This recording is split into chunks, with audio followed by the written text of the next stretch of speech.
যে সংখ্যাতত্ত্ব ব্যাপারটা কি? তুমি যে ডেটে জন্মেছো সেই ডেটটার একটা বিশেষত্ব আছে। সেই ডেটটা কেন জন্মেছো, তুমি কি কারণেই বা জন্মেছো? সংখ্যাতত্ত্বের সাথে আধ্যাত্মবাদের কি সম্পর্ক? যারা সনাতনী, আমরা যারা বিশেষ করে যাতে হিন্দু রিলিজিয়নকে মানি বা যারা সনাতনকে মানি, আমরা কিন্তু সূর্যের আরাধনা করি, আমরা চন্দ্রের আরাধনা করি। এগুলো কিন্তু কোনোটাই আনসাইন্টিফিক নয়, এগুলো প্রত্যেকটাই বিজ্ঞান ভিত্তিক। অনেক রিলিজিয়ন এগুলোকে মানে না, কিন্তু আমরা ঋতুকে পুজো করি, আমরা এমনকি মাটিকে পুজো করি। পৃথিবীতে যত কিছু ঘটে, যার জন্ম হয়, যার মৃত্যু হয়, যা ধ্বংস হয়, যা উৎপত্তি হয়, সবই কিন্তু এই 1 থেকে 9-এর খেলের মধ্যে। যারা ক্যামেরার ওপারে আছেন, যারা শুনছেন বা শুনবেন, তারা প্রত্যেকে তাদের জীবন মিলিয়ে নেবেন, দেখবেন আশা করি মিলে যাবে। যারা 2025-এ জন্মেছেন যেসব বাচ্চারা, তারা মোর ট্যালেন্টেড বাচ্চা হবে। এবার বলবেন যারা 2025 সালে তো তারা কোটি কোটি লোক জন্মাবে, হাজার হাজার বা লক্ষ লক্ষ জন্ম, তারা প্রত্যেকেই কি ট্যালেন্টেড হবে? ঠাকুরের যে জন্ম তারিখ, তার সাথে সংখ্যাতত্ত্বের কি ভূমিকাটা রয়েছে? বাহ, এটা তুমি ভীষণ ভালো প্রশ্ন করলে। এটা আমার একটা হৃদয়গ্রাহী প্রশ্ন। বর্তমান যে যুদ্ধ আবহ চলছে, তার সাথে সংখ্যাতত্ত্বের প্রভাব 100%-এর উপর তো কোনো পার্সেন্ট হয় না। তাহলে আমি সেইগুলোকে দিয়ে বলবো একদম 100% আছে। ভাগবতে 4,32,000 বছর কলিযুগের আয়ুর কথা বলা আছে। আমি এটাকে পূর্ণ সত্য বলে সবসময় ভাবিনি। আমার মনে হয় কলিযুগের ম্যাক্সিমাম খুব আয়ু আছে 14 ইয়ার্স। কারণ নাম্বারের খেলই আমার ব্রেনকে বদলে দিতে পারে। বিবেকানন্দের সেই কথা, ভারত আবার জগৎ সভায় শ্রেষ্ঠ আসন লবে। কোনোদিনও মহাপুরুষের কথা ব্যর্থ হয় না। যেদিন ভারত আবার জগৎ সভায় শ্রেষ্ঠ আসন লবে, সেদিন আমার কথাটাও মনে রাখবেন, সেদিনে ভারতবর্ষের নামটা ইন্ডিয়া থাকতে জীবনে হবে না। ইন্ডিয়ার নামটাকে চেঞ্জ করে যেদিন ভারতবর্ষের নাম আবার ভারত লেখা হবে, সেদিনই ভারত আবার জগৎ সভায় শ্রেষ্ঠ আসন লবে। একটা মানুষ যে জন্মায়, সেটাও তো একটা সংখ্যার উপর দাঁড়িয়ে আছে। তাহলে একই ডেটে একজন সফল আর আরেকজন বিফল কিভাবে সম্ভব এটা?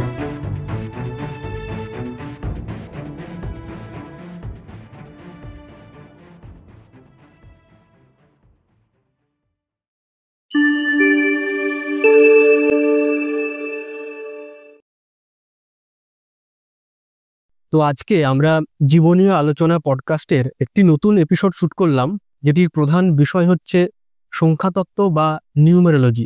আমাদের সাথে যিনি ছিলেন, তিনি শ্রদ্ধেয় জ্যোতিষাচার্য শ্রী দেবাশিস দে মহোদয়, যার সাথে আমরা সংখ্যাতত্ত্ব বা নিউমেরোলজির বিভিন্ন দিক নিয়ে আলোচনা করেছি। সংখ্যা বা নাম্বার আমাদের জীবনে কি কোনো ভূমিকা পালন করে? সত্যি কি নিউমেরোলজির কোনো ভূমিকা রয়েছে আমাদের জীবনের? এই সব সমস্ত ইনফরমেটিভ বিষয়গুলি নিয়ে আমরা এই পডকাস্টে আলোচনা করেছি। আর অবাক হয়ে গেছি যে একটা নাম্বার কিভাবে আমাদের জীবনে আমূল পরিবর্তন আনতে পারে। তো এই পডকাস্টটি খুবই ইনফরমেটিভ এবং ইন্টারেস্টিং হতে চলেছে। তাই আমার একান্ত অনুরোধ, আপনারা এই ভিডিওটি খুবই মন দিয়ে দেখুন। তো চলুন এবার আমরা পডকাস্টে ফিরে যাই। আচ্ছা দাদা, প্রথমেই আপনার কাছে যে প্রশ্নটি রাখবো সেটা হচ্ছে যে সংখ্যাতত্ত্ব ব্যাপারটা কি? জয়গুরু। দারুণ, আজকে একটা আমরা সাবজেক্টের উপর আলোচনা করতে চলেছি।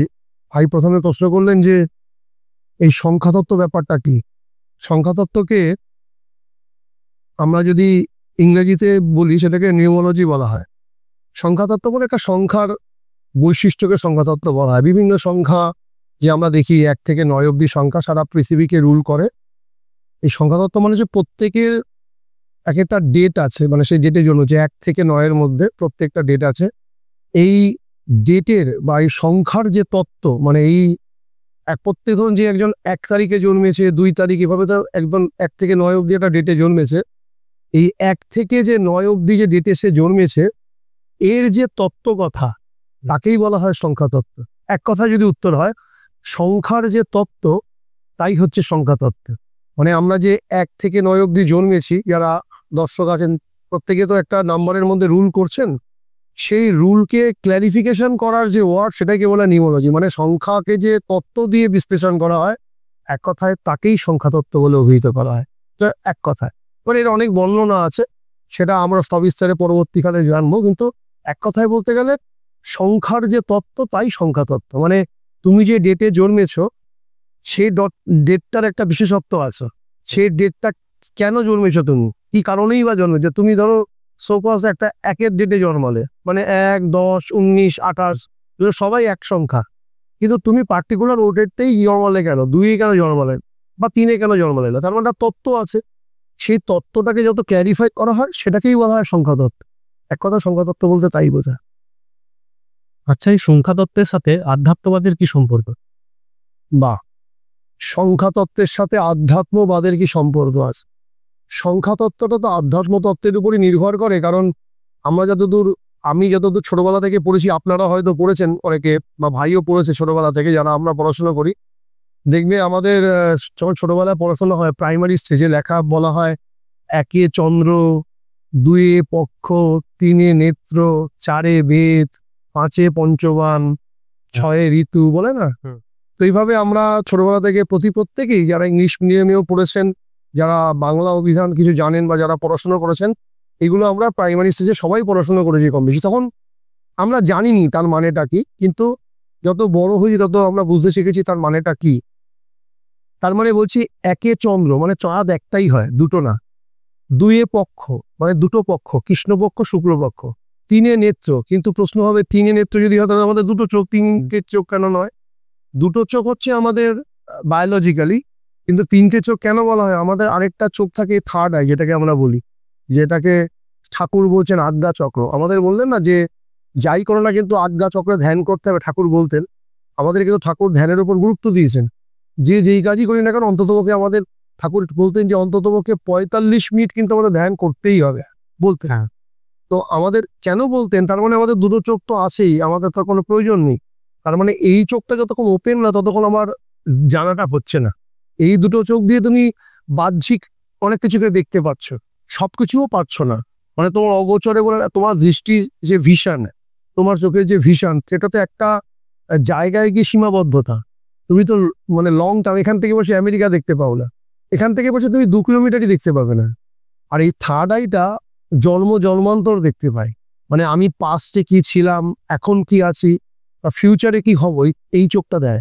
তাই জন্য আমাদের সনাতন ধর্ম এতটাই উন্নত ছিল যে বলতে 3-এ নেত্র। নেত্র কিন্তু দুটো নয়, নেত্র কিন্তু 3টে, দুটো ওপেন আর একটা আড়ালে রয়েছে, যেটাকে আমার ওপেন করতে হবে। 4-এ বেদ আমরা জানি, 4টে বেদ, ঋক, সাম, যজু, অথর্ব। 5-এ পঞ্চবান, 6-এ ঋতু, আমাদের 6টা। এভাবে প্রত্যেকটা তৈরি হয়েছে এই সংখ্যাতত্ত্বকে কেন্দ্র করেই, এই সংখ্যাতত্ত্বের বেসিসেই। তো সংখ্যাতত্ত্বের সাথে আধ্যাত্মবাদের এই সম্পর্ক আছে, কারণ চাঁদ, পক্ষ, এইগুলোর সাথে কিন্তু আমাদের রিচুয়ালস অথবা আমাদের যেগুলো ধরো সনাতন ধর্মে যেগুলো বৈশিষ্ট্য, আমরা যারা সনাতনী, আমরা যারা বিশেষ করে যাতে হিন্দু রিলিজিয়নকে মানি বা যারা সনাতনকে মানি, আমরা কিন্তু সূর্যের আরাধনা করি, আমরা চন্দ্রের আরাধনা করি। এগুলো কিন্তু কোনোটাই আনসাইন্টিফিক নয়, এগুলো প্রত্যেকটাই বিজ্ঞান ভিত্তিক। অনেক রিলিজিয়ন এগুলোকে মানে না, কিন্তু আমরা ঋতুকে পুজো করি, আমরা এমনকি মাটিকে পুজো করি, করি। কিছু কিছু রিলিজিয়নের ক্ষেত্রে এগুলোকে আনসাইন্টিফিক মনে হতে পারে, কিন্তু এটাকে বেসিক্যালি সাইন্টিফিক। কারণ আমরা যেখান থেকে পুষ্ট হই, যেখান থেকে তুষ্ট হই, যদি আমি তাকেই না মানি, তাহলে সাবকনসিয়াস মাইন্ডের মধ্যে আমাদের মধ্যে একটা অজ্ঞতার পরিচয় হয়ে যায়। কেমন ধরো তুমি যদি প্রশ্নটা যেরকম ভাবে করেছিলে যে আধ্যাত্ম তত্ত্বের পরিচয় কি আছে সংখ্যাতত্ত্বের সাথে, সংখ্যাতত্ত্বের সাথে আধ্যাত্ম তত্ত্বের পরিচয় এমনভাবেই আছে যে আমরা বিজ্ঞানের ভাষায় বলেছি যে আমাদের একটা চেতন মন আর একটা অবচেতন মন, যেটাকে একটা কনসাস মাইন্ড, একটা সাবকনসাস মাইন্ড বলা হয়।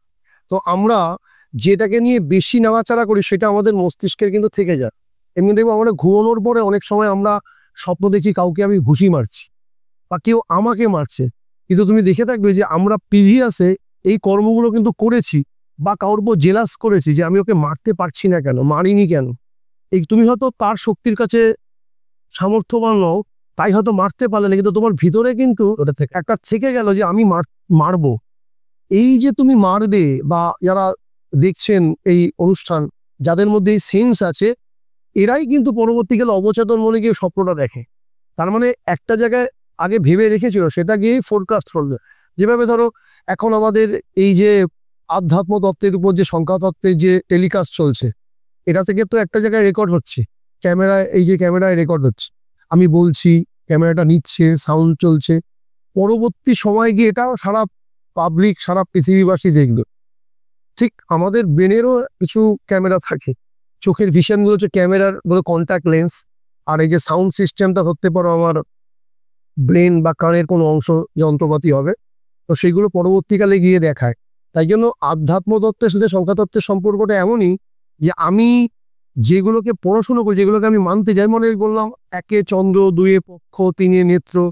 এবার তিনে নেত্র আমি যেমন বলছি, এটা কিন্তু অন্য রিলিজিয়ান লোকে নাও মানতে পারে যে ভাই আমার দুটো চোখ, আমি কেন তিনটে চোখ? তোমাদের আমি আজ্ঞাচক্রকে মানবো না, আজ্ঞাচক্রকে সে না মানতে পারে, কিন্তু তাকে একটা টেকনিকের মধ্যে, তো যারা পৃথিবীর যে কোনো রিলিজিয়ান বলো, যত যদি ধরো খ্রিস্টান রিলিজিয়ান ও যীশু খ্রিস্ট যেমন এসছেন, তারও তুমি যদি দেখো, আমি তোমাকে বাইবেলের যারা খ্রিস্টান আছে তারা সহমত হবে যীশু খ্রিস্টের জীবনীর মধ্যে 13 বছর থেকে 30 বছরের কিন্তু কোনো কাহিনী নেই।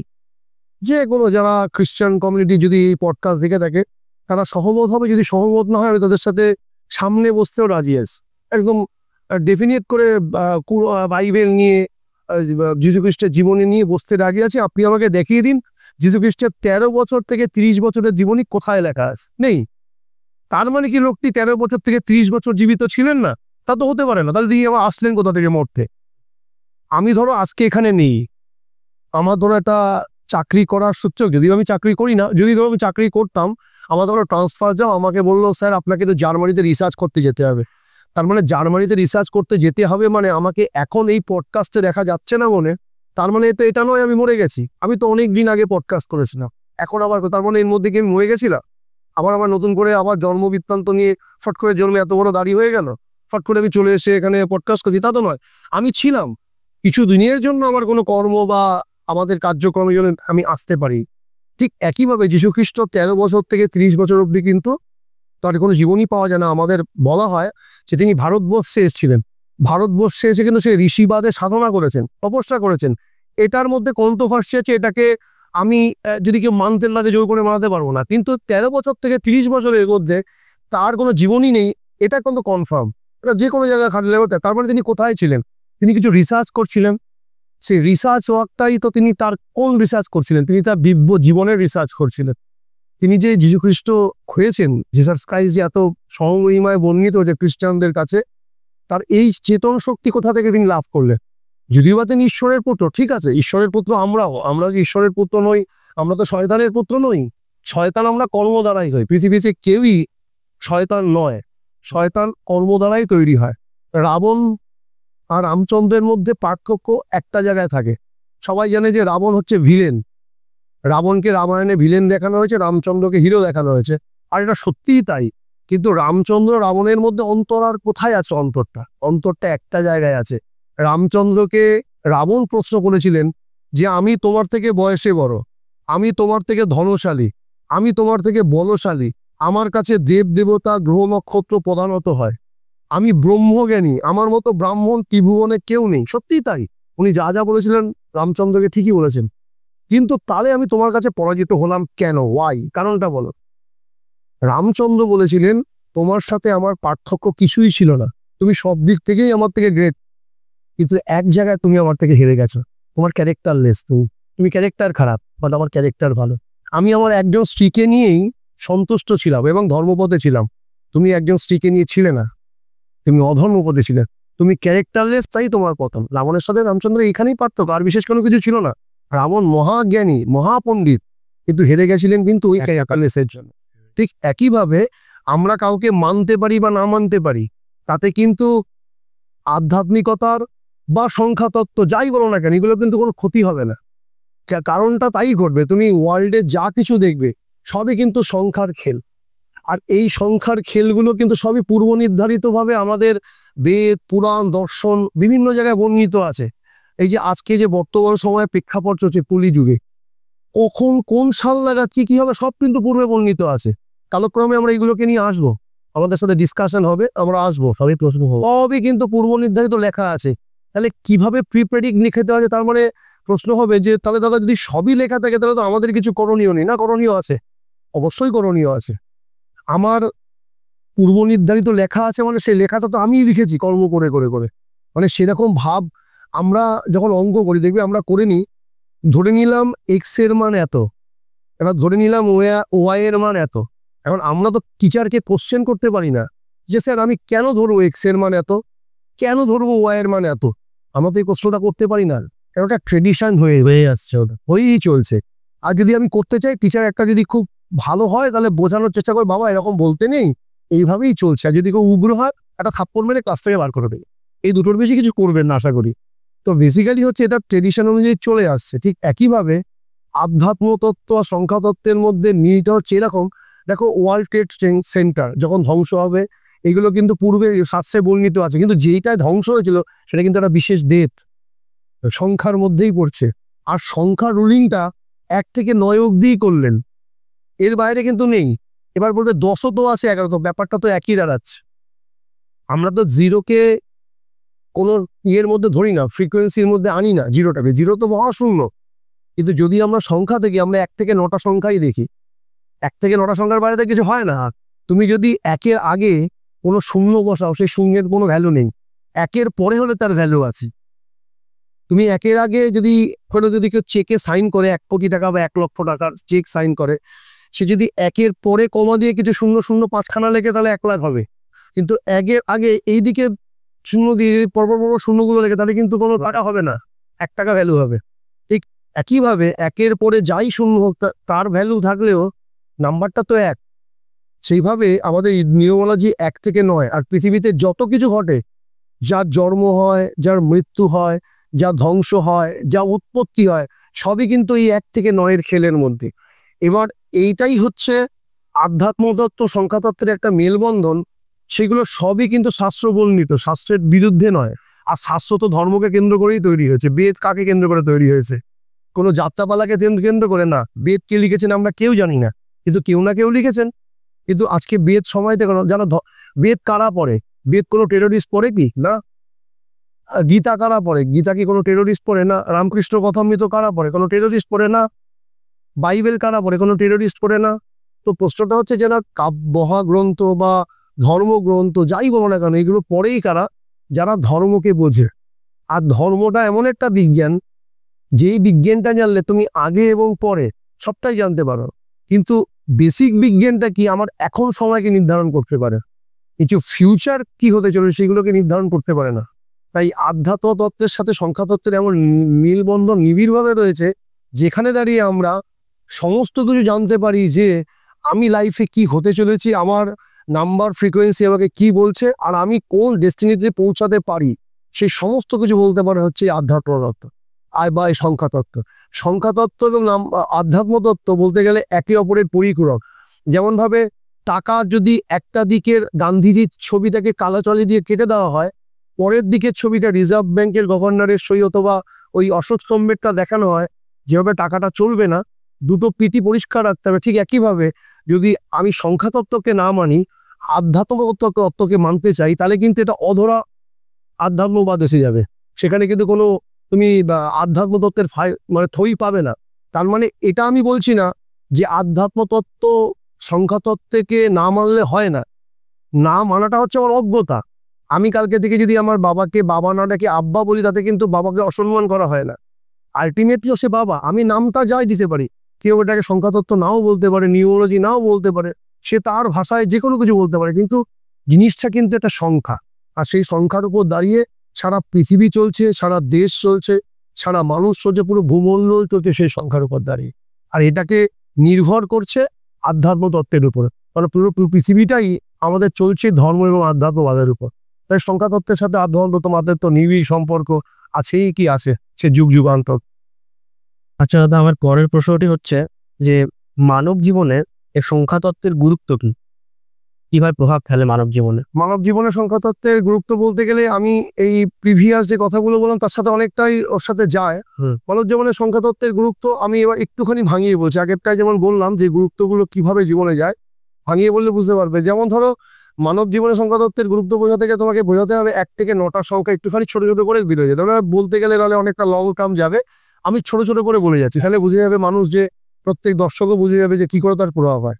আমি আমার প্রথমের প্রশ্নের উত্তরে বললাম যে আমাদের 1 থেকে 9টা সংখ্যা আছে, আর এই 9টা সংখ্যার উপর দাঁড়িয়ে আমার সাথে সারা ওয়ার্ল্ড, সারা মানুষ রুল করছে। তাহলে তোমার যেমন একটা সংখ্যায় তুমি জন্মেছো 1 থেকে 9-এর মধ্যে, আমি যেমন একটা সংখ্যায় জন্মেছি, যে ক্যামেরার উপরে যে সে যেমন সংখ্যায় জন্মেছে, প্রত্যেকে সংখ্যার মধ্যে জন্মেছে। তাহলে আমাকে প্রথমে জানতে হবে এই 1 থেকে 9 সংখ্যাটার গঠনমূলক ক্যারেক্টার কেমন, তাহলে আমরা বুঝতে পারবো আমাদের গুরুত্ব কেমন। ক্যারেক্টার না জানলে তো গুরুত্ব বোঝা যাবে না। এখন যদি বলো যে দাদা ক্যামেরার ক্যারেক্টারটা কেমন, এটা ডিএসএলআর না অর্ডিনারি, যতক্ষণ তুমি জানতে না পারছো ওটা ডিএসএলআর না অর্ডিনারি, ততক্ষণ তুমি ক্যামেরার গুরুত্ব বুঝতে পারবে কি করে? আগে তো জানতে হবে সেটা কি, তবে গিয়ে তুমি তো ধরো যদি ডিএসএলআর ক্যামেরা না হয়, আমার ছবিটাকে ছোট করে তুলে যদি বড় করে জুম করা তাহলে ফেটে যাক, হয়তো তাই হবে। ও আরো ভালো বলতে পারে যারা ক্যামেরা পিছনে আছে, কারণ ও ক্যামেরা নিয়ে রিসার্চ করে, আমি তো ক্যামেরা নিয়ে রিসার্চ করিনি। যতদূর জেনেছি এই পডকাস্ট বা ভিডিও করতে করতে, যে যখনই ভালো ক্যামেরা না হয়, যদি ছোট ক্যামেরাকে দিয়ে ছবি তুলি, যেমন অনেক সময় আমরা মোবাইলে তুলি, জুম করে ফ্লেক্স বানাতে গেলে ফেটে ফেটে যায়, মানে ফাটা ফাটা ফাটাও, কিন্তু আমার কি অতটা ফাটা নয়, কিন্তু ফেটে যায়, কারণ ওটা ক্যামেরা না ধরার ক্ষমতা। ঠিক মানুষের মধ্যেও ডিএসএলআর আর অর্ডিনারি ক্যামেরার মতো জীবন। যারা খুব বড় মাপের মানুষ হয়, যারা ডিএসএলআর মাপের মানুষ হয়, তারা অনেক ছোট জিনিসকে বড় করে দেওয়ার ক্ষমতা রাখে, সেখানে ফাটে না তাদের। আর অনেক প্রকৃতির মানুষ হয় ওই নর্মাল ক্যামেরার মতো, শুধু ছোটই রাখতে পারে, বেশি বড় করতে গেলে সে নিজেও ফেটে যায়, তাকেও ফাটিয়ে ফেলে। সেটা কেমন? যেমন ধরো তুমি আমরা ন্যাচারালি খুব অর্ডিনারি, কিন্তু আমরা বৃহৎ হতে পারি, আমাদের রেজুলেশনকে বাড়াতে পারি। কিভাবে বাড়াতে পারি? ডিএসএলআর ক্যামেরার সাথে কানেক্টেড হয়ে। সেভাবে তুমি যাদেরকে মহাপুরুষ বা ভগবান বলো বা যাই বলো, ঋষি বলতে পারো, বা পুরুষোত্তম বলতে পারো, গড বলতে পারো, বায়ুগুরু বলতে পারো, আল্লাহ বলতে পারো, তুমি তাকে যে নামে অভিহিত করো না কেন, তিনি সর্বশক্তিমান, আমরা যাকে জানি। তিনি হচ্ছেন ওই সর্ববৃহৎ ডিএসএলআর ক্যামেরার মতন। তিনি ছোট যত ছবি থাকুক তাকে যত কিছু জুম করে চকচকে রাখতে পারে, যেটা আমরা পারি না। কেমন ভাবে হয় যে আমাদের যে সংখ্যাতত্ত্বের গুরুত্বটা আমি সেমন বলতে চাইছি, যেমন ভাবে হচ্ছে ধরো যাদের জন্ম হচ্ছে 1 তারিখ, 10 তারিখ, 28 তারিখ বা 19 তারিখ, এদের টোটাল সংখ্যা যোগ করে দেখবে এক সংখ্যা তো একই হচ্ছে, 10 সংখ্যা শূন্য বাদ দিলে একই হচ্ছে, 19 সংখ্যার 1 আর 9 যোগ করলে 10 হচ্ছে, 1 হচ্ছে, 28 সংখ্যার 8 আর 2 যোগ করলে 10 হচ্ছে, তাহলে টোটাল সংখ্যা হচ্ছে আমার 1। একের ক্যারেক্টার কেমন? যারা ধরো 1 তারিখ, 10 তারিখ, 19 তারিখ বা 28 তারিখ জন্মেছেন, যারা ক্যামেরার ওপারে আছেন, যারা শুনছেন বা শুনবেন, তারা প্রত্যেকে তাদের জীবন মিলিয়ে নেবেন, দেখবে আশা করি মিলে যাবে। আমি তো এখানে সমস্ত বর্ণনা করতে পারবো না, ক্ষণিক সময় আমাদের মিলিয়ে দেওয়ার চেষ্টা করছি। তাদের ক্যারেক্টারটা হবে এরকম, তারা লিড করতে চাইবে। 1 সংখ্যা হচ্ছে সূর্যের সংখ্যা, সান, যারা যারা পৃথিবীকে যিনি আলোকিত করেন, তাদের মধ্যে কাউর দ্বারা ডমিনেটেড পছন্দ হবে না। দেখবে তুমি যাদেরই সংখ্যা 1, 10, 19, 28, তুমি তোমার যদি বন্ধু বান্ধব মিলিয়ে নেবে, তারা ডমিনেটেড হতে চাইবে না। তুমি যদি তাকে ডমিনেট করো, সে যদি দেখে সে দুর্বল আছে, কিছু চুপ করে গেল, কিন্তু সে তোমাকে কিন্তু কোনো একটা সময় ডমিনেট করে দেবে, ও তাকে তাকে থাকবে। যেমন ধরো সূর্যকে যখন রাহু গ্রাস করে অন্ধকার হয়, কিন্তু সেই সময় একটুখানি অন্ধকার হয়ে যায়, কিন্তু তারপর কিন্তু তার আলো ছটাতে পুরো চুরমার করে দেয় তার সেই মেঘকে, সে কিন্তু আবার প্রস্ফুটিত হয়। ঠিক যারা 1 সংখ্যা টেনে জন্ম, তারা হচ্ছে সানের রিপ্রেজেন্ট করে, তাদের মধ্যে তেজ, পরাক্রম, ডমিনেটিং ক্যারেক্টার, সব জায়গায় লিড করতে চাইবে, কখনো পিছু পা থাকবে, 2 নম্বর হতে চাইবে না, সবসময় 1 নম্বর হতে চাইবে। আর মিশবেও তাদের সাথে, তাদের বন্ধু খুব চুজি হবে, তারা সবার সাথে মিশবে না, গ্রাউন্ড লেভেল লোকেদের সাথে বেশি মিশবে না, মিশলে কথা বলবে, কিন্তু দরকারে তাদের কাজে লাগানো হবে সেভাবে মিশবে, মানে সবসময় লিডিং ক্যারেক্টার তাদের মধ্যে থাকবে। ডমিনেটিং ক্যারেক্টার হচ্ছে 1-এর। এভাবে 2-এর ক্যারেক্টারের লিড কেমন? যারা 2, ধরো 2 সংখ্যা, 11 সংখ্যা, তারপর ধরো 29 তারিখ, 9, 2, 11, হ্যাঁ 29 তারিখে যাদের জন্ম, এটা হচ্ছে 2-এর সংখ্যা, বা 20 তারিখে যাদের জন্ম, 2। এই 2-এর সংখ্যার লোকেদের ক্যারেক্টার কেমন? এরা খুব ইমোশনাল হয়। 2 মানে হচ্ছে চন্দ্রমা, কথায় আমাদের শাস্ত্রে বলে সবার মা চন্দ্রমা, সবার মায়ের ক্যারেক্টার চন্দ্রমার মধ্যে থাকে। চন্দ্রমা শীতল, অ্যাকচুয়ালি মায়েদের ক্যারেক্টার কি শীতল হয়, শান্ত হয়। যারা উচ্ছৃঙ্খল তাদের ব্যাপারে আমি যাচ্ছি না বর্ণনায়, কারণ এটা তো আমার মায়েদের বর্ণনার ক্লাস নয়, নিউমোলজি বর্ণনা। তো 2 সংখ্যাটা হচ্ছে চন্দ্রের, চন্দ্রের কাজ হচ্ছে স্নিগ্ধতা, শান্ত, সৌম্যতা। যদি ছেলেরাও জন্মায়, তাদের মধ্যে এরকম শান্ত ভাব, একটু আস্তে কথা বলার টেন্ডেন্সি, একটু ধীরে কথা বলার টেন্ডেন্সি, একটু ইমোশনাল, খুব আবেগপ্রবণ। এরা চট করে কারোর কাছে মোহিত হয়ে যেতে পারে। আর এদের মধ্যে চট করে যদি কোনো এমন ভুল পথে চলে যায়, এরা নেশাগ্রস্ত জীবনকে বরবাদও করে দিতে পারে। এটা হচ্ছে চন্দ্রমার ক্যারেক্টার, 2 ক্যারেক্টারের সংখ্যার বর্ণনা। তারপর হচ্ছে 3 সংখ্যা। 3 সংখ্যা হচ্ছে যাদের জন্ম হচ্ছে 3 তারিখ, 12 তারিখ, 21 তারিখ, 30 তারিখ, এগুলো 3 সংখ্যা। 3 সংখ্যা রিপ্রেজেন্ট করে হচ্ছে জুপিটার, মানে বৃহস্পতিকে। বৃহস্পতিকে আমাদের ধর্ম অনুযায়ী দেবগুরুকে বলে হয়। এবার এদের মধ্যে ক্যারেক্টার হবে, এদের সব বিষয়ে একটা জ্ঞান থাকে, মানে এরা জ্ঞানী হয়। ধরো কেউ যদি মাধ্যমিক পাশও হয়, সে যে কোনো গ্র্যাজুয়েটকে ডমিনেট করে দিতে পারে, মানে জ্ঞানের দ্বারা। তার মধ্যে সবকিছু জানার আগ্রহ থাকে। গুরু মানে কি? জ্ঞানী। জ্ঞান কি করে হয়? জানার থেকেই হয়, না জানলে কি করে জ্ঞান হবে? এদের প্রত্যেকের মধ্যে কেউ জ্ঞানী হয় তারা, কিন্তু তারা জীবনে নিজের জ্ঞানকে নিজে ইউটিলাইজ করতে পারে না, সব থেকে দুঃখের বিষয়। মানে জ্ঞান থাকে প্রগাঢ়, কিন্তু সেই জ্ঞানটাকে নিজের জীবনে ইউটিলাইজ করে সে নিজেকে প্রোগ্রেস করাতে পারে না প্রচন্ড মাত্রা। যেমন ধরো, প্রোগ্রেস মিনস আমি এটা বলছি না মানে জীবনকে চালনা করতে, মানে ফাইন্যান্সিয়ালি। এখন প্রোগ্রেসিভ বলতে ফাইন্যান্সকে বোঝানো হয় ম্যাক্সিমাম, যে ফাইন্যান্সিয়ালি গ্রোথ বাড়া। 3 সংখ্যা জাতকদের মধ্যে এরা কেমন হয়? এরা গুড স্টার্টার হয়, বাট ব্যাড ফিনিশার হয়। মানে স্টার্টিংটা দারুণ করে, কিন্তু ফিনিশটা ভালো করতে পারে না। কিন্তু এদের প্রত্যেক বিষয়ে জ্ঞান থাকে। যদি 12 সংখ্যা জাতকের একজনের নাম বলা, তাদের মধ্যে একজন হচ্ছে বিবেকানন্দ। 12ই জানুয়ারি 12 সংখ্যা। বিবেকানন্দের প্রচন্ড জ্ঞান ছিলেন। এতে আমার আশা করি আমাদের কোনো সংশয় নেই, যারা ক্যামেরার ওপারে আছেন তাদেরও কোনো সংশয় নেই, অন্য কোনো রিলিজিয়নে আছে তাদেরও কোনো সংশয় নেই। বিবেকানন্দের জ্ঞান নিয়ে কারোর কোনো কোশ্চেন মার্ক আমার মনে হয় নেই, হওয়া উচিত না। যদি হয় তাহলে আমি সেই মহাপুরুষকে দেখতে যাব, তাকে নিয়ে আমার সংশয় তৈরি হয়ে যাবে, যদি বিবেকানন্দের জ্ঞান নিয়ে কারোর সংশয় হয়। তো তিনি এত জ্ঞানী ছিলেন, কিন্তু তার দারিদ্রতা বা অর্থকষ্ট তাকে কিন্তু ছাড়েনি। তার মানে শুধু পাণ্ডিত্য দিয়েই এইগুলো তৈরি হয় না, তিনি জীবনে তার জ্ঞান প্রগাঢ় ছিল। তিনি যখন বিবেকানন্দ হননি তার আগে থেকেও তার জ্ঞান ছিল। তিনি কিন্তু ছোটবেলা থেকেই ধ্যানে বসতে কিন্তু অন্য জায়গায় চলে যেতেন। রামকৃষ্ণদেবের কাছে এসে নরেন্দ্রনাথ থেকে বিবেকানন্দতে কনভার্ট হয়েছে। তো তার আগে যে তার কিছু ছিল না তা নয়। একটা ছেলে ছোটবেলা থেকে চুরি করে, বাটপেরি করে, দুম করে সাধু হয়ে গেছে, এগুলো খুব কমই দেখা গেছে। ওই এক্সাম্পল চাই না, আমরা এক্সাম্পল গুলো কেমন দেখাই? অ্যাভারেজ না, এক্সেপশনাল গুলোকে দেখাই। ওই রত্নাকর একজন, তার পিছনে অনেক বড় ইতিহাস আছে, সেটা বলতে গেলে সময় লাগবে, বলবো না। ওই একটা এক্সাম্পল খুঁজে পারে, রত্নাকর থেকে বাল্মীকি হয়েছেন, আর কি হয়েছে? রত্নাকর থেকে বাল্মীকি হয়েছেন, আর কি হয়েছেন? আরেক দ্বিতীয় দেখাও, দেখাতে পারবে না। তো ব্যাপারটা হচ্ছে যে ছোটবেলা থেকে তাদের একটা টেন্ডেন্সি থাকে যারা মহামানব হয়। বিবেকানন্দেরও সেই গঠনগুলো ছিলই। তাহলে রামকৃষ্ণদেবের তো অনেক শিষ্য ছিল, সবার মধ্যে তার ভাব এতভাবে প্রকাশিত হয়নি কেন? নরেন্দ্রনাথের মতন। যদি বিবেকানন্দ তার গুরুকে সম্মান করতেন, ভালোবাসতেন, তার মতো সর্বাপেক্ষা সম্মান জানি না কোনো শিষ্য করেছেন কিনা কোনো গুরুকে। তিনি বলেছেন যে রামকৃষ্ণ চাইলে এরকম হাজার হাজার লক্ষ লক্ষ বিবেকানন্দ তৈরি হতে পারে। তিনি বলেছেন, সত্যিই ঠিকই বলেছেন, কিন্তু যদি পারেন তাহলে আর বিবেকানন্দ হয়নি কেন? আমার তো প্রশ্ন থাকবে, যদি আমার এত ক্ষমতা থাকে লক্ষ বিবেকানন্দ হওয়া, তাহলে বিবেকানন্দ আর হলো না কেন? তার মানে কি তিনি চেয়েছেন একটা বিবেকানন্দ সীমাবদ্ধ থেকে যায় ভারতবর্ষ? না, ভগবানের কাছে অনেক কাছে অসম্ভব জিনিস থাকে। সেটা কি জানো? ঠাকুর বলতেন, এখানে শ্রী ঠাকুর অনুকূলচন্দ্রের প্রসঙ্গ এসে যায়, ঠাকুর কিন্তু বলতেন ভগবানের আমাদের উপর কোনো হাত নেই। এই কিছুদিন আগে রথযাত্রা গেল, জগন্নাথের দেখবে হাত থাকে না, পা থাকে, সব থাকে, কিন্তু চোখ নাক সবই আছে, কিন্তু হাতটা থাকে না। ঠাকুর বলতেন যে হাত থাকে না কেন জানো মনি? বাবা মায়ের যেমন ছেলে মেয়ে বড় হয়ে গেলে তাদের উপর কোনো হাত থাকে না। যেমন ধরো আমার বাবা মা, ধরো আমি কলেজ লাইফে কোনো জায়গায় বন্ধুদের সাথে গিয়ে সিনেমা দেখেছি, আমার বাবা মা কি পেরেছেন ওটাকে আটকে দিতে? পারেননি, কারণ তার নিয়ন্ত্রণের বাইরে ছিলাম আমি। কিন্তু যখন ছোট ছিলাম তাকে আমাকে দড়ি বেঁধে রাখতে পেরেছে। তোমার বাবা মা, তুমি এখন দুর্গাপুর থেকে এত দূর এখানে এসছো, তোমার বাবা মা কি পারবেন তোমাকে এখন আটকে রাখতে? পারছে না। তোমার এখন স্বাধীনতা আছে। ঠিক ভগবানও মানুষকে তৈরি করে তার স্বাধীনতা দিয়ে, সে চাইলে তাকে মানতে পারে বা নাও মানতে পারে। তাই মানুষের উপর ভগবানের কোনো হাত নেই।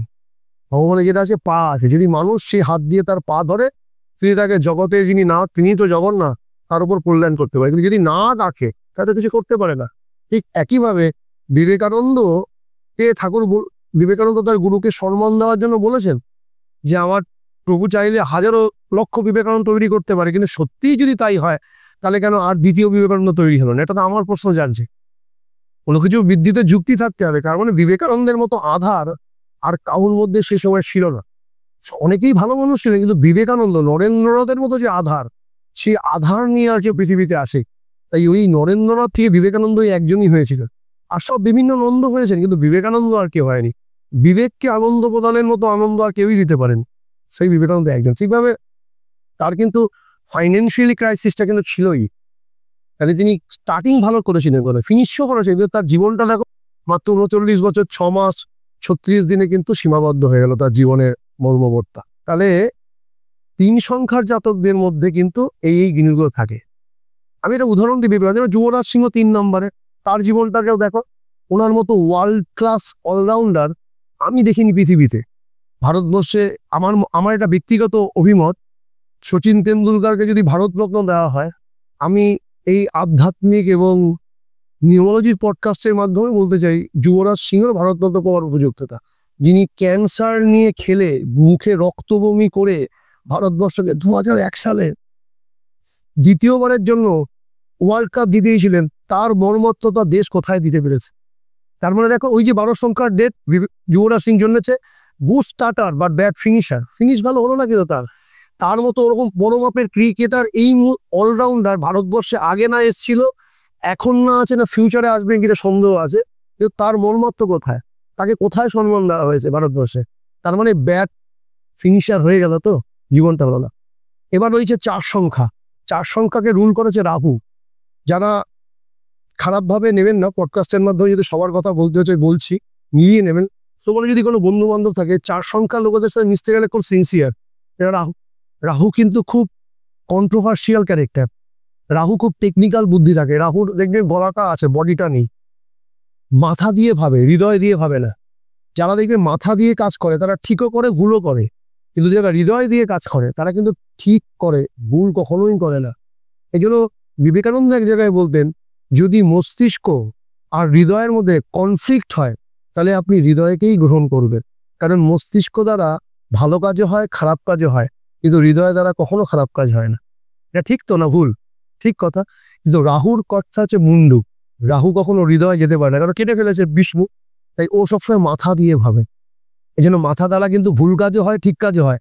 তাই এদের ক্যারেক্টার খুব কন্ট্রোভার্সিয়াল ক্যারেক্টার। এরা কিন্তু টেকনিক্যালি খুব উন্নত, টেকনিক্যালি খুব সাউন্ড পার্সন, এদের প্রচন্ড বুদ্ধিমত্তা, প্রচন্ড বুদ্ধি। এই যদি এদের সাথে কেউ ছলনা করে, যদি ধরতে পেরে যায়, তাকে ম্যাশ করে ছেড়ে দেবে, গিলে খেয়ে ফেলবে। এই জন্য যারা 4 নামের ক্যারেক্টার, তাদের সাথে যদি কেউ বন্ধুত্ব করতে চান, খুব সতর্কতা হয়ে বন্ধুত্ব করবেন, ভালো হবে। কিন্তু এটা জীবনে অনেক প্রোগ্রেস করে, কারণ এই কলিযুগে রাহুই হচ্ছে রাজা। এখানে এই সময় তারা কোনো ফাইন্যান্সিয়াল অনেক ডেভেলপ হয়, এরকম টাইপের হয়। এবার হচ্ছে 5 সংখ্যা। নিউমোলজির 1 থেকে 9-এর মধ্যে যদি সব থেকে স্ট্যান্ডার্ড সংখ্যা, সব থেকে বেস্ট সংখ্যা বলা হয়, আমার মতে হচ্ছে 5। 5কে রুল করা হচ্ছে মার্কারি, মানে বুধ। মানে এদের ক্যারেক্টার হচ্ছে বুদ্ধিদীপ্ততা। পুরো বুধকে আমাদের গ্রহ নক্ষত্রের মধ্যে বলা হয় যুবরাজ, মানে মানে প্রিন্স বলা হয়, রাজপুত্র। তো বুধ যাদের সংখ্যায় জন্ম, যারা 5-এর সংখ্যায় জন্ম, তারা যতই বয়স হয়ে যায় তাদের মধ্যে না একটা বাচ্চা সুলভ ব্যাপার থাকে। শ্রী ঠাকুর চন্দ্রের ডেট অফ বার্থ কিন্তু 14 সেপ্টেম্বর, 4 আর 1 5। ঠাকুরও তো বয়স্ক হয়ে দিয়ে বাচ্চা থাকতেন মাঝে মাঝে, মায়ের কোলে এতটা দুটি উঠিয়ে শুয়ে থাকতেন। এখনকার যদি 12 বছর 14-15 বছর ছেলেকে বলা হয়, ও মায়ের কোলে শুতে যাবে না, ওর প্রেস্টিজ এসে গেছে এখন থেকে, বাবা বান্ধবীরা দেখে ফেলে বিশাল ক্ষতি হয়ে যাবে, কালকে থেকে ব্রেকআপ হয়ে যাবে। কিন্তু ঠাকুর ওই বয়সে দাঁড়িয়ে, ওই 55-56 বছর বয়সে কি মায়ের কোলে শুচ্ছেন, ভাবো তাহলে তার মধ্যে কতটা বাচ্চা সুলভ ব্যাপারটা রয়েছে। তো বুধের সংখ্যার মধ্যে একটা বাচ্চা সুলভ ব্যাপার আছে। বুধ হয় খুব বুদ্ধিমান। যারা বিজনেস করে তারা বিজনেস ক্ষেত্রে প্রচন্ড এগিয়ে যেতে পারে। অ্যাকচুয়ালি বুধের সংখ্যার চাকরি করলেও চাকরিতে এগাতে পারে। কোনো টেকনিক্যালি বুদ্ধি, বায়োলজিক্যালি বুদ্ধি, যে কোনো সেক্টরে বুদ্ধির যদি কাজ থাকে, তাহলে 5 সংখ্যার লোককে নিয়ে করতে হবে। 5 সংখ্যার লোক ছাড়া বুদ্ধিদীপ্ততার কাজ পৃথিবীতে ভালোভাবে করতে পারবে না। সব থেকে বিরাট কোহলিরও জন্ম ডেটে 5, ওই জন্য অত সাউন্ড জায়গায় পৌঁছেছেন। বিশেষ করে বলতে পারি 2025 সালে আমাদের এই পডকাস্টটা হচ্ছে, 2024-এ একটা পডকাস্ট হয়েছিল।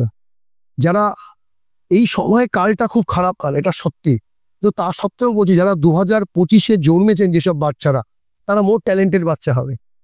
এবার বলবেন যারা 2025 সালে তো তারা কোটি কোটি লোক জন্মাবে, হাজার হাজার বা লক্ষ লক্ষ জন্ম, তারা প্রত্যেকেই কি ট্যালেন্টেড হবে? যদি এক কথায় উত্তর হয়, তারা মোর দেন ট্যালেন্টেড হবে। কিন্তু তাদের মধ্যে যে আমার বলছি, আমার বিচার আছে, ডেটের সাথে তো আরো অনেকগুলো ফ্রিকোয়েন্সি আছে। একটা বার্থ ডেট, আর একটা হচ্ছে বার্থ মান্থ আর সাল, একটা ডেস্টিনি ডেট।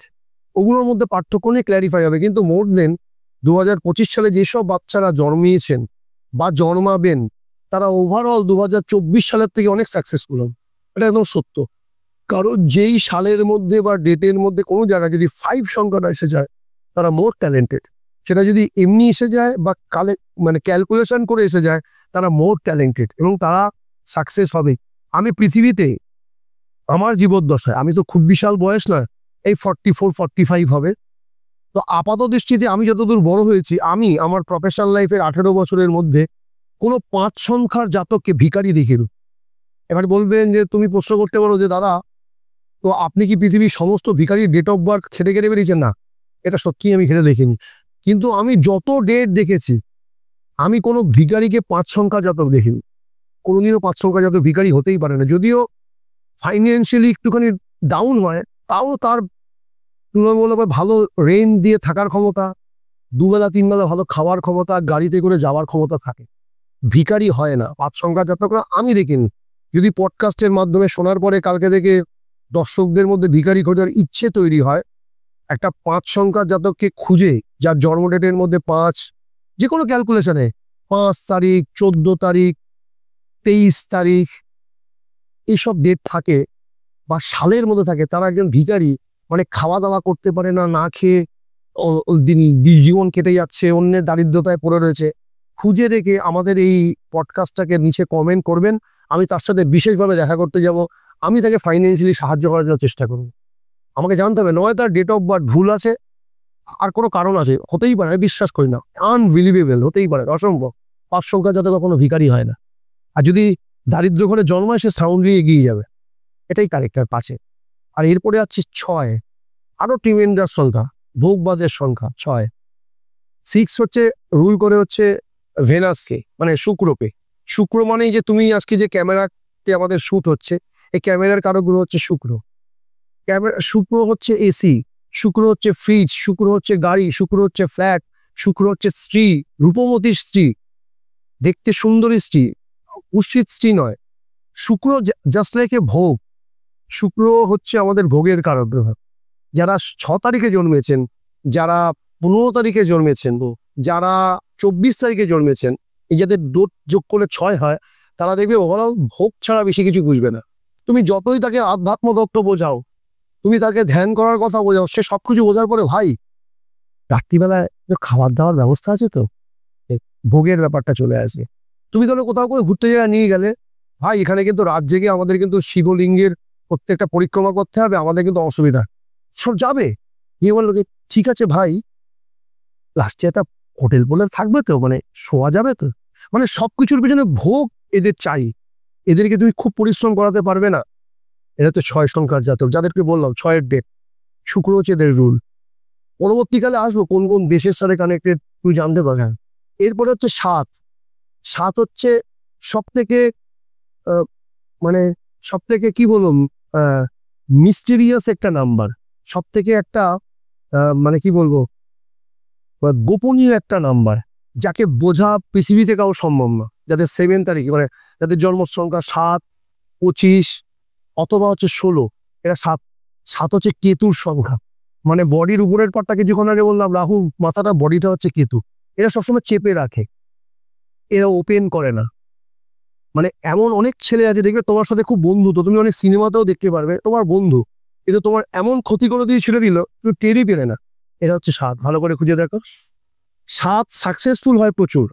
7 সংখ্যা জাতক যদি ঠিক মতন আধ্যাত্ম তত্ত্বকে অনুসরণ করে, তারা তীব্র লেভেলের যোগী হয়। এদের মতো মহাপুরুষ হয় খুব কম যারা 7 সংখ্যায়। কিন্তু 7কে যদি কেউ শত্রু বানিয়ে নেয়, তাহলে তার জীবনের চরম বিপদ, কেউ আটকাতে পারবে না তাকে, ভগবান সহায়, আচ্ছা কেউ আটকাতে পারে। এরা খুব গোপন ক্যারেক্টার, এরা সবকিছু ওপেন করে, হয়তো মুখে বলছে আমি এই, কিন্তু বেসিক্যালি সে ওরকম নয়। সে যেটা বলছে ঠিক তার উল্টোটা হচ্ছে 7। 7 আগে থেকে প্রি প্ল্যানিং করতে পারে, আর প্ল্যানিংকে ইমপ্লিমেন্টও করতে পারে, ওদের মধ্যে এত ক্ষমতা থাকে।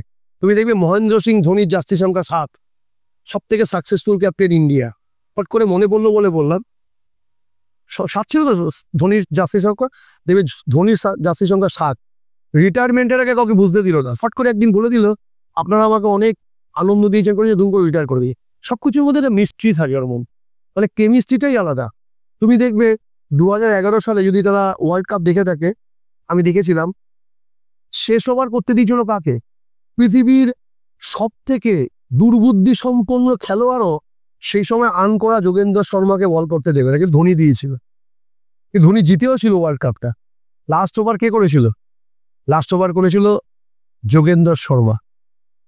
যোগেন্দর শর্মা ওয়ার্ল্ড কাপে যখন বল করে, পাকিস্তানের সাথে কথা বলছি, যেটা টাই হয়ে গেছিল 2007 সালের কথা বলছি, T20 ওয়ার্ল্ড কাপ।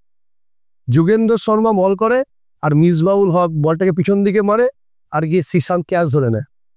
ওই সময় তো যোগেন্দর শর্মা নিউ কামার, নতুন বোলার। সেই সময় তো জাহির খানকে দিতে পারতো লাস্ট ওভারটা, দিল না। আশিস নেহারাকে দিতে পারতো, দিল না। অভিজ্ঞ, দিল যোগেন্দর শর্মাকে। এই যে ওনার বুদ্ধি, আন করা লোককে দিয়ে করলো, কিন্তু ইমপ্লিমেন্ট করলো তার ঠিক জায়গায়। এই যে তার কাজ, এই বুদ্ধি সবসময় গোপন বুদ্ধি, কখন কি করে বোঝা যায় সাকসেসফুল। আর সব লাস্টের সংখ্যা কি 8। 8 সংখ্যা যত কেমন হয়, 8 সংখ্যাতে শনি রুল করে, স্যাটারডে। এদের মধ্যে বাধা বিপত্তি প্রথম থেকেই থাকে, প্রচুর স্ট্রাগল। যারা 8 সংখ্যা জন্মেছে, 8, 17, 26, যাদের জন্ম ডেট, তারা কিন্তু প্রচুর স্ট্রাগল করে, প্রচুর স্ট্রাগল, হার্ড স্ট্রাগল হয় প্রথম জীবনটা। কিন্তু যদি এরা স্ট্রাগল করতে পারে, এদের মতো সাকসেসফুল পৃথিবীতে হয় না।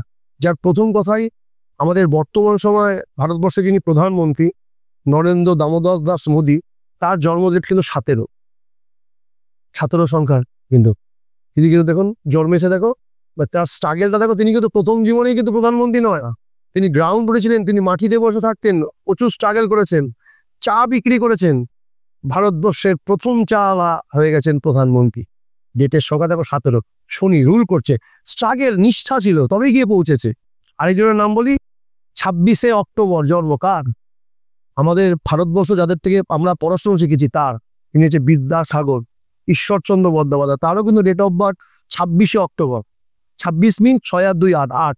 তার স্ট্রাগলটা দেখো, তবেই কিন্তু তিনি, যারা 8 সংখ্যার জাতক, তারা যদি স্ট্রাগল করে 1000% কনফার্ম, তারা কিন্তু জীবনে একটা জায়গায়, বড় লেভেলের জায়গায় পৌঁছাতে পারে। এটা হচ্ছে 8 সংখ্যা জাতকের ক্যারেক্টার। আর লাস্ট ওভারঅল ফাইনাল নাম্বার হচ্ছে 9। 9 মানে হচ্ছে মঙ্গল। মঙ্গল, এদের মধ্যে তেজ, জেদ, পরাক্রম প্রচুর মাত্রায় থাকে। এদেরকে যদি কেউ মারামারি করতে দেয় না, তাকে মারামারিতে একদম দক্ষতা দেখিয়ে দিতে পারে। যেমন ডিফেন্স সেক্টরে যারা চাকরি বাকরি করে, তাদের ম্যাক্সিমাম মঙ্গলের জাতক। মঙ্গলের সংখ্যা, মঙ্গল হচ্ছে আগুন। তুমি যদি মঙ্গলের ছেলেদের খেপিয়ে দাও, ছেলে মেয়েদের, তোমাকে আগুন লাগিয়ে ছেড়ে দেবে। দেবে বলে না, এই ছেলেটা নাও আগুন, ভালো করে ঘেরে দেবে, মঙ্গলের জাতক। যাদের জন্মসংখ্যা 9, 27 আর এদিকে হচ্ছে 17, এই 18 মঙ্গল। যেমন দেখো বিরাট কোহলির জার্সি সংখ্যা হচ্ছে 18, তাই তো?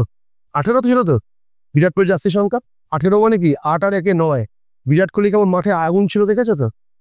স্লেজিং কিন্তু ওর থেকে ভালো কেউ করতে পারতো না। যদি কোনো, এই যে এখন বর্তমান সময় খেলা হচ্ছে, যদি কোহলি থাকতো, ইংল্যান্ড যে স্লেজিং করছে, এই স্লেজিংটা করতে পারতো না, কারণ কোহলি ওর থেকে বেশি স্লেজিং করতে পারে। এই যে আগুন, তাই মঙ্গলের সংখ্যা হচ্ছে আগুনের সংখ্যা। এদেরকে কখনো ডমিনেট করা যায় না। আর এদেরকে যদি কেউ খেপে যায়, পাগলের মতো রেগে যায়। কিন্তু এরা আবার অনেক কিছু তৈরি করতে পারে। এদের মধ্যে প্রচুর সাহস থাকে, যেমন সোলজারদের মধ্যে থাকে। তো এটা হচ্ছে 1 থেকে 9-এর গুরুত্ব, মানে জীবনের গুরুত্ব। তাহলে তুমি দেখো, আমাদের যারা এই 1 থেকে 9-এ জন্মেছি, তাহলে প্রত্যেকের জীবন তো কোনো সংখ্যার অতীতেই চলছে। একটা সংখ্যাতত্ত্বের গুরুত্বের উপর দাঁড়িয়ে তো মানব জীবনের গুরুত্ব। সংখ্যাতত্ত্বের বাইরে গিয়ে তুমি কি গুরুত্ব পাচ্ছ? তুমি তো কোনো গুরুত্ব দেখাতে পারছো না। মানুষের জীবন যাই, আমি শুধু এটা কোনো সনাতন ধর্ম বা হিন্দু পডকাস্ট চ্যানেলের পক্ষ থেকে বলছি না, আমি ওয়ার্ল্ডের সমস্ত রিলিজিয়ানকেই বলছি, সমস্ত মতাধর্মী মানুষকেই বলছি, যে খ্রিস্টান হয়ে জন্মেছে সে তো কোনো একটা ডেটেই জন্মেছে, যে মুসলমান, যে পার্সি, সে জৈন, তারা প্রত্যেকেই একটা ডেটে জন্মেছে। তারা কি এই ডেটের সংখ্যার ক্যারেক্টার থেকে বেরাতে পেরেছে? দেখাক না বেরিয়ে। তাহলে তো সংখ্যাতত্ত্বের গুরুত্ব অপরিসীম মানব জীবনে। এর থেকে তো কোনো, মানে তো তার উদাহরণ দিয়ে তোমাকে প্রত্যেকটাকে ছোট ছোট করে করে বললাম যথেষ্টভাবে। আচ্ছা দাদা, আপনি যে বললেন, তো এর পরিপ্রেক্ষিতে আমার একটা প্রশ্ন আছে, যে ঠাকুরের যে জন্ম তারিখ, তার সাথে সংখ্যাতত্ত্বের মানে কি ভূমিকাটা রয়েছে ঠাকুরের জন্ম তারিখের? বাহ, প্রিভিয়াস আমরা যে প্রশ্ন ছিল তার মধ্যে আমি কিছুটা উল্লেখ করেছিলাম ঠাকুরের বার্থ ডেট নিয়ে। এটাকে যদি আরেকটু ভেঙে বলা হয়, ঠাকুরের ইংরাজি যদি জন্ম তারিখ দেখা হয়, 14 সেপ্টেম্বর 1888 ঠাকুর অনুকূলচন্দ্রের বার্থ ডেট। 14ই সেপ্টেম্বর 1888 সাল। এখানে আমি পুরো বার্থ মান্থ আর ইয়ার ক্যালকুলেশনে যাচ্ছে, শুধু বার্থ ডেটটাতেই যাচ্ছে। যদি 14 সেপ্টেম্বর মানে 14 হয়, তাহলে সেই বার্থটা বাড়াচ্ছে 5, 4 আর 1 5। 5-এর ভূমিকা কিছুক্ষণ আগে আমি প্রিভিয়াস যে কোশ্চেন পর্ব ছিল সেখানে আমি বললাম।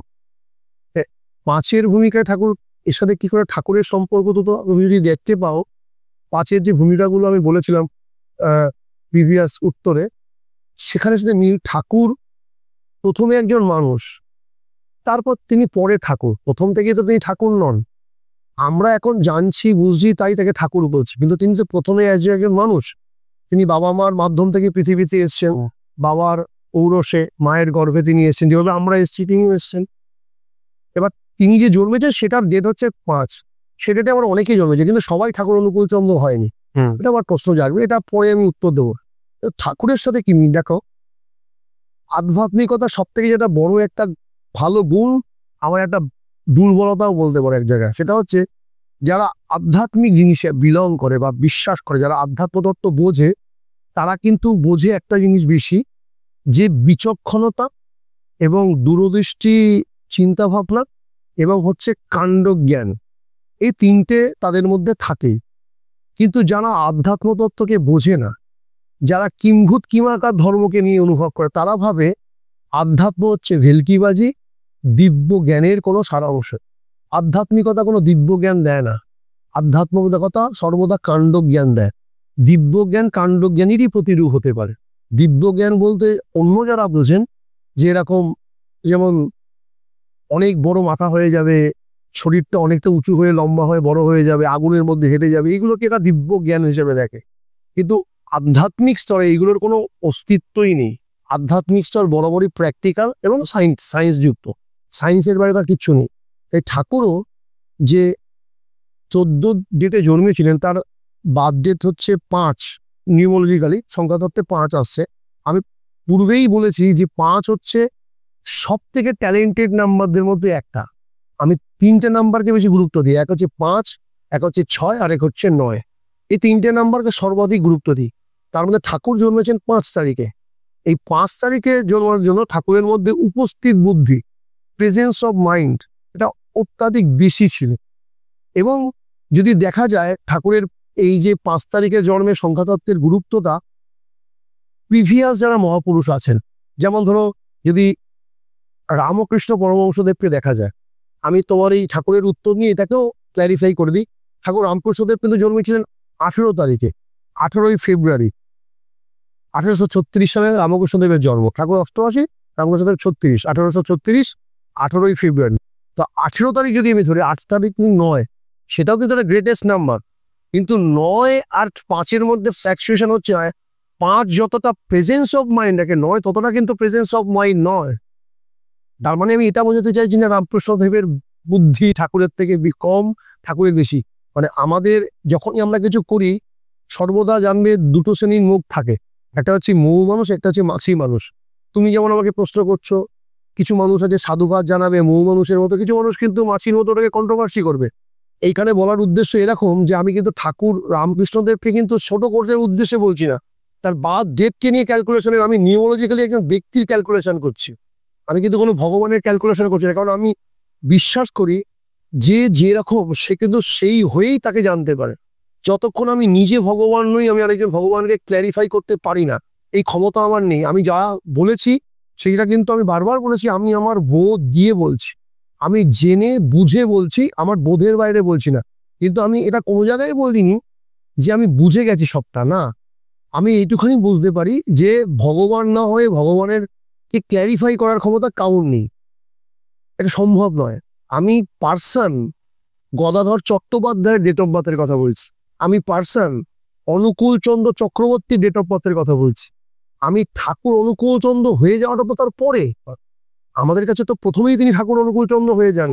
প্রথমে তিনি শিবচন্দ্র চক্রবর্তীর ছাওয়াল, অনুকূল চন্দ্র চক্রবর্তী। আর রামকৃষ্ণদেব যাকে বলছি, তিনি সেটা পরে হয়েছিলেন। তোতাপুরী, তারপর বলো ভৈরবী মা, পরমহংস উপাধি লাভ করার পরে। কিন্তু প্রথমে তিনি জন্ম নিয়েছিলেন চন্দ্রমণি দেবী মায়ের গর্ভে, আর ক্ষুদিরাম চট্টোপাধ্যায় পিতার ঔরসে গদাধর চট্টোপাধ্যায়। সেই গদাধর চট্টোপাধ্যায়ের বার্থডেট হচ্ছে 19 তারিখ, 18 তারিখ, সরি 18 মানে 8 9, আর ঠাকুরের হচ্ছে 14 মানে 5। এই 5 আর 9 এর মধ্যে ঠাকুর যতটা প্র্যাকটিক্যালি প্রেজেন্স অফ মাইন্ড ছিলেন, রামকৃষ্ণদেব সেটা কিন্তু দিয়েছিলেন। রামকৃষ্ণদেবের যদি তুমি দেখো, ওনার মধ্যে ইমোশন বেশি কাজ করতো, ইমোশনাল দিকগুলো, মানে গদাধর চট্টোপাধ্যায় ইমোশনাল দিক, সবসময় একটা রেগে গেলে প্রচন্ড ভাবে রেগে যেতেন, আবার কোনো সময় মানে একটুখানি প্রচন্ড হাসি খুশি, মানে একটু পাগল নন, পাগলের মতন একটা অ্যাটিটিউড করতেন, কিন্তু অনেক সময় রেগে গেলে কিন্তু প্রচুর রেগে যেতেন। তার ভাগ্নের প্রতি, অনেক সময় বিবেকানন্দের প্রতি রেগে গেছেন প্রচন্ড। কিন্তু যদি তুমি ঠাকুরকে দেখো, ঠাকুর কিন্তু ওইভাবে রেগে যেতেন না। রেগেছেন, মানুষ হিসাবে বায়োলজির তো রাগ করতেই হবে, কিন্তু ওই লেভেলে ঠাকুর কিন্তু সবসময় একটা প্র্যাকটিক্যালি পেশেন্স রাখতেন। রামকৃষ্ণদেব পেশেন্স রেখেছেন, অনেক সময় পেশেন্সহীন হতেন, কিন্তু ঠাকুর কিন্তু পেশেন্সহীন হতেন না কখনো। ঠাকুর কিন্তু যতক্ষণ পর্যন্ত তাকে রামকৃষ্ণদেব রানী রাসমণিকে থাপ্পড় মারার সাহস পেয়েছিলেন, এটা তার ওই বার্থ ডেটের জন্য। মানে আমি আমি এই গদাধর চট্টোপাধ্যায়ের কথা বলছি, আমি ভগবান রামকৃষ্ণদেবের কথা বলছি না, কিন্তু এখানে ওই বার্থ ডেট, ওইটা কিন্তু তাকে ইনসিস্ট করছে। তিনি ভগবানত্ব অর্জন করেছে, সেটা তার ভগবানের পরিচয়, তিনি সব কিছু করতে পারেন, কিন্তু আমি বার্থ ডেট, ওই যে 18 তারিখ, মানে 1 আর 8, 1 মানে কি রবি সান বলছি লিডিং ক্যারেক্টার, 8 হচ্ছে শনি ত্যাগের ক্যারেক্টার, দুটোই রয়েছে তার মধ্যে। ওই ডেটে যে ফোর্স টোটাল যোগ করলে কত হয়? 9। 9কে মঙ্গল, একটু আগে বলেছিলাম রাগ, হ্যাঁ, মানে তেজ, পরাক্রম, নির্ভয়, এই ভাবগুলো ছিল তার মধ্যে। ওই থেকে তিনি রানী রাসমণিকে থাপ্পড় মারতে বলেছিলেন।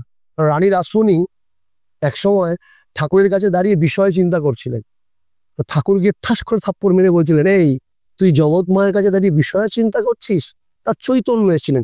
এটা কিন্তু রানী রাসমণিকে অন্য কেউ করার সাহস পায়নি কখন, তিনি কিন্তু পেরেছিলেন। এখানে কিন্তু বার্থ ডেটের একটা কানেকশন আছে। যারা ঠাকুর রামকৃষ্ণদেবকে মানেন, তাদের মধ্যে যারা অন্ধভক্ত, তারা কিন্তু এটাকে নিয়ে ক্রিটিসিজম করতে পারেন, তাদের ব্যক্তিগত ব্যাপার। দেখো, আমি এখানে বসেছি সংখ্যাতত্ত্বকে উন্মোচন করার জন্য, তার সাথে আধ্যাত্মবাদের কি মেলবন্ধন সেটাকে দেখানোর জন্য। কে আমাকে নিয়ে কন্ট্রোভার্সি করবে, কে আমাকে সাধুবাদ দেবে, এটা আমার দেখার বিষয় নয়। আমার প্রশ্নের যথার্থ উত্তরের সাধুবাদ আমি মনে করি আমার প্রাইভেট। বিষ ভালোভাবে যদি প্যাকিং করে দেওয়া, সেটাও সে বিষ, আর বিষ যদি অর্ডিনারি ভাবে বাসকে দেওয়া, সেটাও বিষ। নিম পাতা সাজিয়ে গড়িয়ে সোনার বাসকে দিলে, চিবাতে গেলে তেতোই লাগবে, আর মিষ্টির প্যাকেট কাগজের বাসকে দিলে মিষ্টি রানি। তাই ভালো ভালোই হবে, ভুলটা ভুল, ঠিকটা ঠিক, এটা আমি বুঝি। তাই ঠাকুরের ডেট অফ বার্থের সাথে সম্পর্ক হচ্ছে এরকম যে তিনি কিন্তু প্রেজেন্স অফ মাইন্ড অনেক উন্নত, পেশেন্স অনেক বেশি, বুদ্ধিমত্তার প্রয়োগ অনেক বেশি। ঠিক যেভাবে ঠাকুর যখন বাংলাদেশ থেকে এখানে আসতেন, তিনি তার কাণ্ডজ্ঞানের পরিচয় বেশি দিয়েছিলেন। যেখানে আমরা দিব্যজ্ঞানের পিছনে ছুটি, ঠাকুর সেখানে কাণ্ডজ্ঞানের পিছনে ছুটি, বিকজ তিনি জন্মেছেন 5 ডেট। দেখবে যারাই 5-এর সঙ্গে দেয়, তাদের মোর ট্যালেন্টেড, অন্যদের থেকে আরো বেশি 6 সেন্স বেশি জাগ্রত হয়ে যায়। ওরা বুঝতে পারে নার্ভাস সিস্টেমটা এত কন্ট্রোলে। বুধের মার্কারির কাজ হচ্ছে নার্ভকে কন্ট্রোল করা। যার যত নার্ভ স্ট্রং, সে তত বেশি সিদ্ধান্ত নিতে পারে, আর সিদ্ধান্তই ভবিষ্যতে পরিণতি তৈরি করে, যেটাকে আমরা ভাগ্য বলি। ঠাকুরের ভাষায় ভাগ্য কথার মানে হচ্ছে ভজন করা, ভজন থেকে উৎপন্ন। আর আমরা বলি ভাগ্য হচ্ছে সিদ্ধান্তের পরিণতির ফল।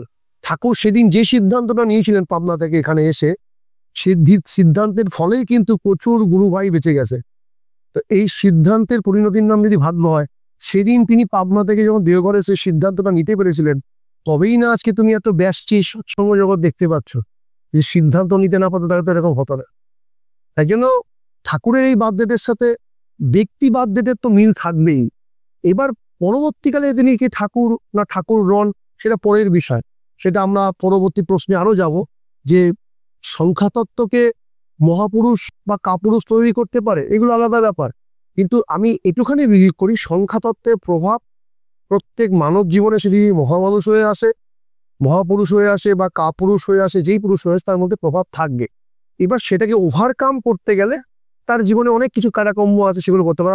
আমি তো বারবার বলেছি যে গ্রহ সবাইকেই গ্রহণ করে, কিন্তু গ্রহণ তো দুটো দিকেই হয়। আমাদের কাছে তো দুধ আর মদ সমভাবেই থাকতে পারে, কিন্তু গ্রহণ কোনটা করব আর কোনটা করব না, এটা তো সম্পূর্ণ আমার নিজের ভাবনা। আর এই ভাবনাই আমাদেরকে গ্রহগুলোকে আমাদেরকে চালিয়ে নিয়ে বেড়ায়। যে শক্ত হাতে গুরুকরণ বা শক্ত হাতে আধ্যাত্মকে ধরতে পারে, সে কিন্তু এগুলোকে ওভারকাম করে বেড়াতেই পারে। সে যেখানে যেরকমই গ্রহ নক্ষত্র থাকুক না কেন, গ্রহ নক্ষত্রে মানে ক্ষমতা অপরিসীম, এতে কোনো সন্দেহ নেই। কিন্তু গ্রহ নক্ষত্র থেকে ওভারকাম করা যায় না, তাও কিন্তু আমি কখনো বলিনি। গ্রহ নক্ষত্র কিন্তু ওভারকাম করা যেতে পারে যদি তার অটুট ইষ্টে টান থাকে। যেই আমি বলছি না যে ঠাকুর অনুকূল চন্দ্রকে গ্রহণ করলেই তার গ্রহ নক্ষত্রে উত্তীর্ণ হবে, পৃথিবীর সবাই ঠাকুর অনুকূল চন্দ্রকে গ্রহণ করেনি। যেই কোনো সদ্গুরুকে জীবনে গ্রহণ করেছে না কেন, যদি সদ্গুরুর প্রতি আকাঠ্য টান থাকে, যেমন শিবাজী মহারাজের রামদাসের প্রতি টান ছিল, তবেই তো সেই ছত্রপতি শিবাজী। পৃথিবীর ইতিহাসে কজন ছত্রপতি শিবাজী হতে পেরেছেন, মহারানা প্রতাপ হতে পেরেছেন?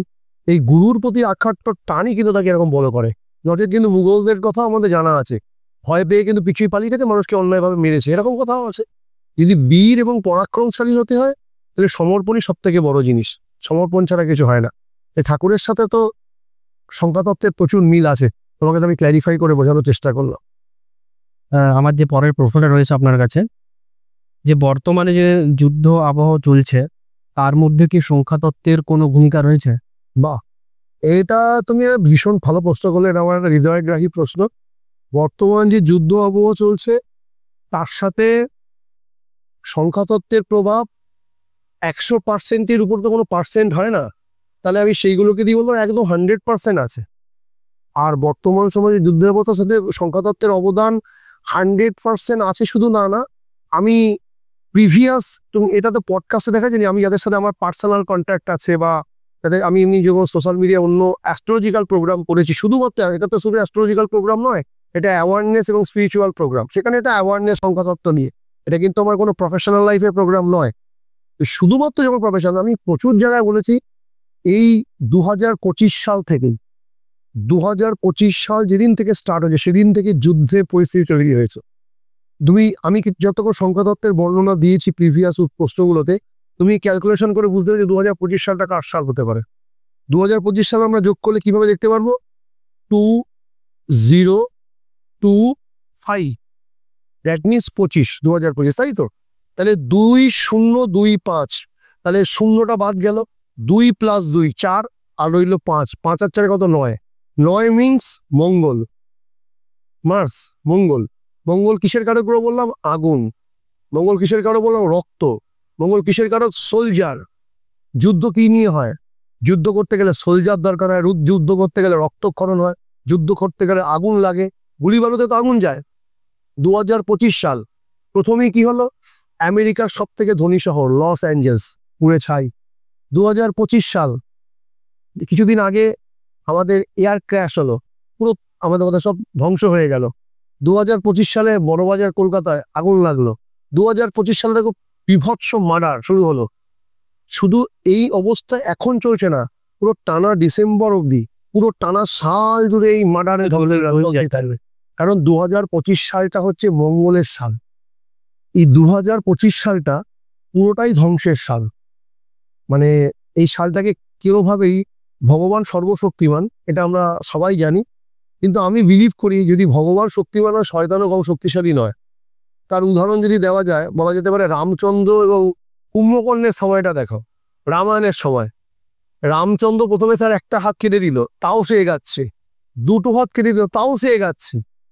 দুটো হাত কেটে যাওয়ার পর তো শান্ত হওয়া উচিত, যে ভাই না অ্যাটলিস্ট আমার দুটো হাত নেই, এবার আমি শান্ত হয়ে আমি কিছুই করতে পারবো না, পা দিয়ে কি করবো?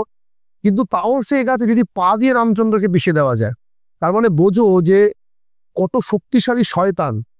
ভগবানের থেকে কোনো অংশে কম তিনি যান না, কিন্তু তাহলে আমাদেরকে কি লেভেলে ভগবানের হতে পারলে তবেই আমরা মুক্তি পেতে পারি, এবার ভেবে দেখো। তার মানে তুমি কি বলতে পারো বুকে হাত দিয়ে এখানে এই যুগে একজন ভগবান প্রীতির লোক আছে? 2025 সালে আমি কাউকে ছোট করার উদ্দেশ্যে বলছি না, আমিও তার মধ্যে ইনক্লুড হচ্ছে, কিন্তু আমি তো এই পৃথিবীর বাইরে না, আমি তো অন্য গ্রহের মঙ্গল গ্রহ থেকে আসিনি, আমি এই গ্রহে থাকি। ভগবানকে প্রপার ওয়েতে ভালোবাসে কটা মানুষ আছে? আর যারা আছে তারাই বাঁচবে। এই যে সালগুলো চলছে না, ডেস্ট্রয় হতে থাকছে। এরপরে নেক্সট সাল 2026, 2027 শুধু ডেস্ট্রয় হতে দেখতে থাকবে। মঙ্গল, রবি, চন্দ্র এটাকে অ্যাটাচমেন্ট করে ছেড়ে দেবে সব কটাকে। কারণ এখন যে পরিস্থিতি আছে আমাদের পুরাণেও সেগুলো বর্ণিত আছে, সেগুলো সংখ্যাতত্ত্ব নিয়ে বর্ণিত নেই। এইগুলোর কথা পুরাণেও আছে, যে বলা হচ্ছে অঙ্গভঙ্গ কলিঙ্গ ধ্বংস হবে খুব দ্রুত। অঙ্গ মানে যদি প্রিভিয়াস দেখো, যে রাজ্যটা দুর্যোধন দান করেছিলেন কর্ণকে, সে রাজ্যটার নাম হচ্ছে এখনকার সময় বিহার, ওটাকে বলে অঙ্গরাজ্য। বঙ্গ আমরা, পাকিস্তান অলরেডি পশ্চিমবাংলার মধ্যে পাকিস্তানও ছিল, যেমন ভারতবর্ষে তখন তো বিভক্ত ছিল না, অ্যাটাচ ছিল অখণ্ড ভারত। পরবর্তীকালে পাকিস্তান ভাগ হয়ে গেল, পাকিস্তান অলরেডি দেউলিয়া, এটা সবাই জানে, ধ্বংস। এবার ধরো কাউর কাজ না থাকলে কাঠি মারতে পারে, কাঠি মারা তার ব্যক্তিগত ব্যাপার। ধরো তোমার কাছে টাকা নেই, তার মানে এটা না তুমি কাঠি মারতে পারবে না, কাঠিটা তুলে মেরে দিলে যাবে, দেখেছো, এটা খোঁজা দিয়ে দিলে। তো পাকিস্তানের কাজও হচ্ছে কাঠি দেওয়া, তো কাঠি দিচ্ছে। তো বেসিক্যালি তার ফাইন্যান্সিয়ালি গ্রোথ একদম শেষ, তাকে কেউ বিশ্বাস করে না, টলার করে জানে সব ওটা ক্রিমিনাল কান্ট্রি হয়ে গেছে, ও টেরোরিজম বাস করে, প্রমাণিত হয়েছে সারা ওয়ার্ল্ডের কাছে। বিশ্ব ব্যাংকও তাকে ঋণ দেয় না, তার মুখ টুপে পড়েছে। তাহলে একটা সময় পশ্চিমবঙ্গের সাথে যুক্ত ছিল পাকিস্তান, ভারতবর্ষের মধ্যে অ্যাটাচ ছিল। দেখো পাকিস্তান ধ্বংস হয়ে গেছে, তো রইল আমাদের বাদবাকি অংশটা, এই ওয়েস্ট বেঙ্গল, এটাও কিন্তু ডেস্ট্রয়ের দিকে এগাচ্ছে। তুমি তা বুঝতেও পারবে, আমি কোনো পলিটিক্যাল কথা বলবো না, যেহেতু স্পিরিচুয়াল অ্যাওয়ারনেস প্রোগ্রাম, সেখানে কোনো পলিটিক্যাল কথাবার্তা বলবো না, কারণ আমাকে তার জন্য কোনো পয়সা দেবে না পলিটিক্যাল লোকের, যে দাদা আপনি বলে দিন কি হতে চলেছে, বলবো না, চাই জানলেও বলবো না, বলতে চাই না। কিন্তু এটুকুনি জানি পশ্চিমবঙ্গ ধ্বংসের দিকে এগিয়ে যাচ্ছে, সেটা দুদিক থেকে, এক ভূতাত্ত্বিক দিক থেকে এগাচ্ছে, একটা সময় জলের দিকে ডুববে, সেটা অনেক ভূতত্ত্ববিদ বলেওছেন, এবং তা বুঝতেও পারবেন। কারণ তুমি দেখবে কলকাতায় গিয়ে সাউথ সিটি থেকে শুরু করে, সল্টলেক থেকে শুরু করে, সামান্য ডিস্ট্রিক্ট টাউন থেকে শুরু করে, যেখানে আমি থাকি বারাসাত থেকে শুরু করে, প্রচুর ফ্ল্যাট আর ফ্ল্যাট। এইদিকে বলছে গরম লাগে প্রচুর, পায়খানা এসি তো লাগানো যাবে না, পায়খানা এসি লাগানো যাবে কি, লাগানো যাবে না। আর বাইরের মধ্যে এরকম কোনো ব্যাপার নেই ভগবানের যে আগে বায়ুর সাথে পবন দেবের সাথে কানেকশন, স্যার আপনি একটু ঠান্ডা করে দেবেন, বাইরে ঘুরে বেড়াবো রোদের মধ্যে, রোদ সূর্যের সাথে তো এসি ফিট করে চলে যাবে, তবে গরম হচ্ছে। একদিক থেকে গাছ কেটে শেষ করে দিচ্ছে, কিছু কিছু গ্রামগঞ্জে গাছ থাকলে বাইরে শেষ করে, তারপরে এটা শেষ হতে চলছে। একদিক থেকে ভূতাত্ত্বিক দিক থেকে শেষ হচ্ছে, আরেকটা ডিস্ট্রয় হচ্ছে আমাদের আমাদের যে রাজনৈতিক যেসব প্রেক্ষাপট চলছে, মানুষের উৎপত্তি শুরু করছে, সেগুলোকে শেষ করছে। মানে সবই কিন্তু সেই নিউমোলজিকে কেন্দ্র করেই তৈরি হচ্ছে, বুঝতে পারছো? আরেকটা হচ্ছে অঙ্গভঙ্গ কলিঙ্গ। কলিঙ্গ কাকে বলছে? উড়িষ্যা, যেটা জগন্নাথের ধাম বলা হয়। পুরুষোত্তম ওরা বলছে না বাবা, আমাদের এখানে জগন্নাথ থাকেন, আমাদের কোনো প্রবলেম নেই, জগন্নাথ তো থাকেন, প্রবলেম। তাহলে সেখানেই তো মহাপ্রভুকে ঢুকিয়ে গুম করে দেওয়া হয়েছিল, জগন্নাথ ছিলেনই তো। যদি বা তিনি না ছেলে তাকে কেউ গুম করতে পারেন না, এটা আমি বিশ্বাস করি। ক্রুসিফাইড, যদি জেসাস ক্রুসিফাইড না হতে চাইতেন, জেসাসকে কেউ ক্রুসিফাইড করতে পারতো না। তিনি চেয়েছেন, কিন্তু করেছেন তো। ওখানে তো আগুন লেগেছে তো, পতাকায় ভেঙে তো পড়েছে তো, এগুলো তো হচ্ছে তো, তুমি আছেন তো। তো বলছে অঙ্গভঙ্গ কলিঙ্গের ধ্বংস সবার আগে হবে। দিল্লির কথা আমাদের ইয়েতে আছে, দিল্লিও জলের তলায় চলে যাবে, একসময় আমেরিকাও জলের তলায় চলে যাবে, এগুলো আসে। তো শুধু এটা যদি বলতে পারো, এটা শুরু চলছে, বিগিনিং স্টার্ট, এটা কিন্তু এখনো ধ্বংস নয়। তুমি এটাকে দেখছো মনে হচ্ছে অনেক ধ্বংস হয়ে যাচ্ছে, না, এটা স্টার্টিং হয়েছে। মোর দেন আর 14 ইয়ার্স আছে আমার যতটা মনে হয়। আমি ভাগবতকে নিয়ে কন্ট্রোভার্সিতে যাব না, ভাগবতে 4,32,000 বছর কলিযুগের আইন কথা বলা আছে। আমি এটাকে পূর্ণ সত্য বলে সবসময় ভাবিনি, এটা কন্ট্রোভার্সিয়াল কথা, বা পূর্ণ সত্য বলে ভাবি। তুমি এটা বিচার করে দেখো না, 2025 সালে যদি আজকে এই লেভেলের পরিস্থিতি তৈরি হতে পারে, বাবা মেয়েকে বিয়ে করছে, দেখাচ্ছে তো নন বেঙ্গলি, সবাই যে মুসলমান তা নয়, আমরা অনেক ইসলাম সম্পর্কে, মুসলমান সম্পর্কে জানতাম, এরকম করে নন বেঙ্গলি করছে। কিছুদিন আগে ইউটিউবে দেখেছি, যেখানে দাঁড়িয়ে একজন কলেজ ছাত্রীকে নৃশংসভাবে তার করিডোর রুমে ধর্ষণ করতে পারে। তো ট্রিমেন্ডাস লেভেলে কি এটাই কি যথার্থ নয়? মানে নষ্টামি, ভণ্ডামি, চরম নৃশংসতা, কোলাহলের কি এটাই কি যথার্থ পরিস্থিতি এখন চলছে না? তোমার কি মনে হয়?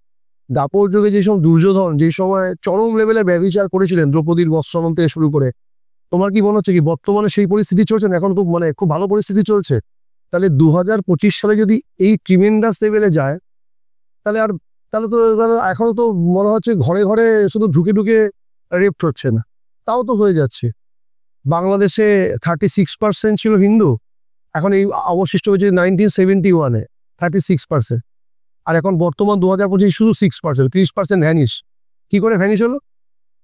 নিশ্চয়ই মারা কাটা হয়েছে, না তো ভ্যানিশ হবে না। আমি কোনো রাজনৈতিক পেটটা উড়ে যাচ্ছি না। বা আমাদের দেশে স্বাধীনতা 1947-এ কত পার্সেন্ট ইসলামিক ছিল, মুসলমান ছিল? 16 কোটি মুসলমান নিয়ে গেছিল পাকিস্তান, আলী জিন্নাহ, ধর্মের ভিত্তিতে দেশ ভাগ হয়েছিল। তুমি দেখো সবকিছু সংখ্যাতত্ত্বের সাথে মিল। কোনো আধ্যাত্মিকতাকে ইমোশনালি ভাবলে জীবন শেষ হয়ে যাবে। ভগবান উপর থেকে নিচে যদি বাঁচাতে পারতেন, তাহলে বাংলাদেশে কৃষ্ণের মূর্তিগুলোকে ভেঙে দিচ্ছে, শিবের মূর্তি, কালীর মূর্তিগুলোকে ভেঙে দিতে, মা কালী খাড়া নিয়ে তাদেরকে মারতেন, না শিব এসে ত্রিশূল দিয়ে মারতেন, কৃষ্ণ চক্র দিয়ে মারতেন, মারতে পারেন নাই। ভগবান এরকম আনসাইন্টিফিক কাজকর্ম করেন না, ভগবান যা করেন সায়েন্সে কাজ করেন।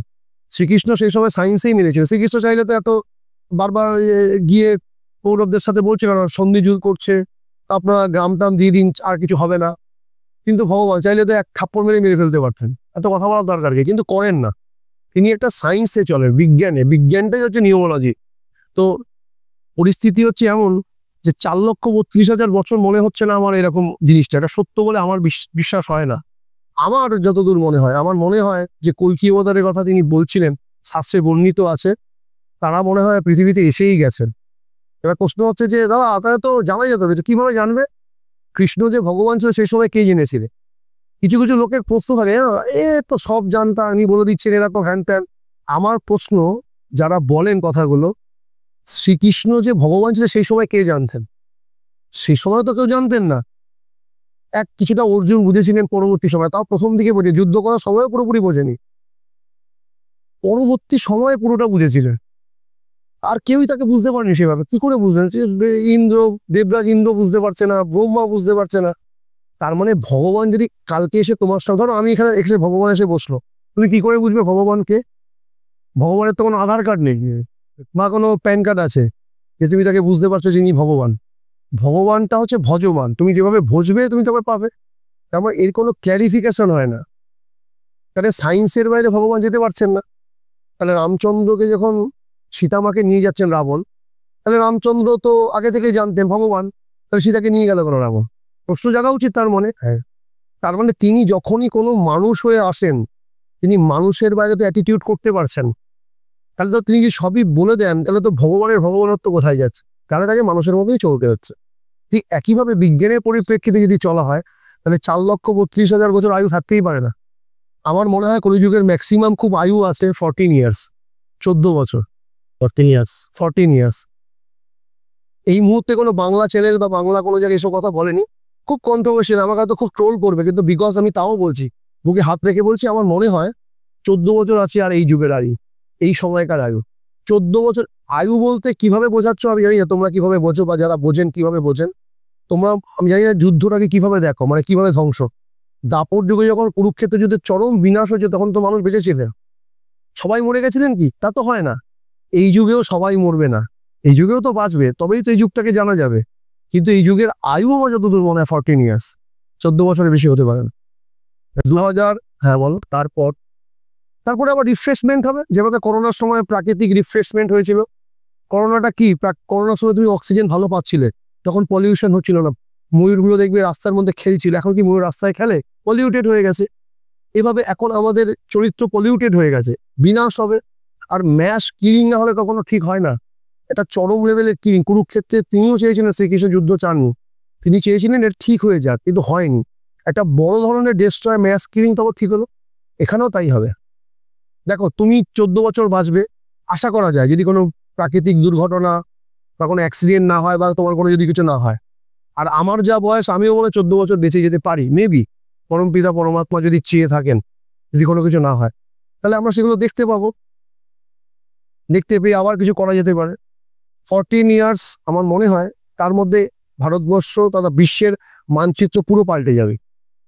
যারা থাকার তারা থাকবে, ক্যারেক্টারাইস্টিকগুলো পুরো চেঞ্জ হয়ে যাবে।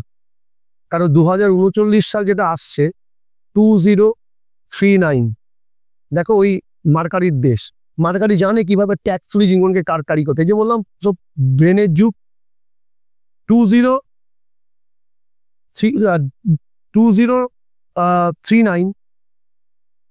239 9 আর 3 12, 12 আর 3, 12 আর 2, 9 আর 3 12, 13 14, 4 আর 1 5, 5 সংখ্যা আসছে।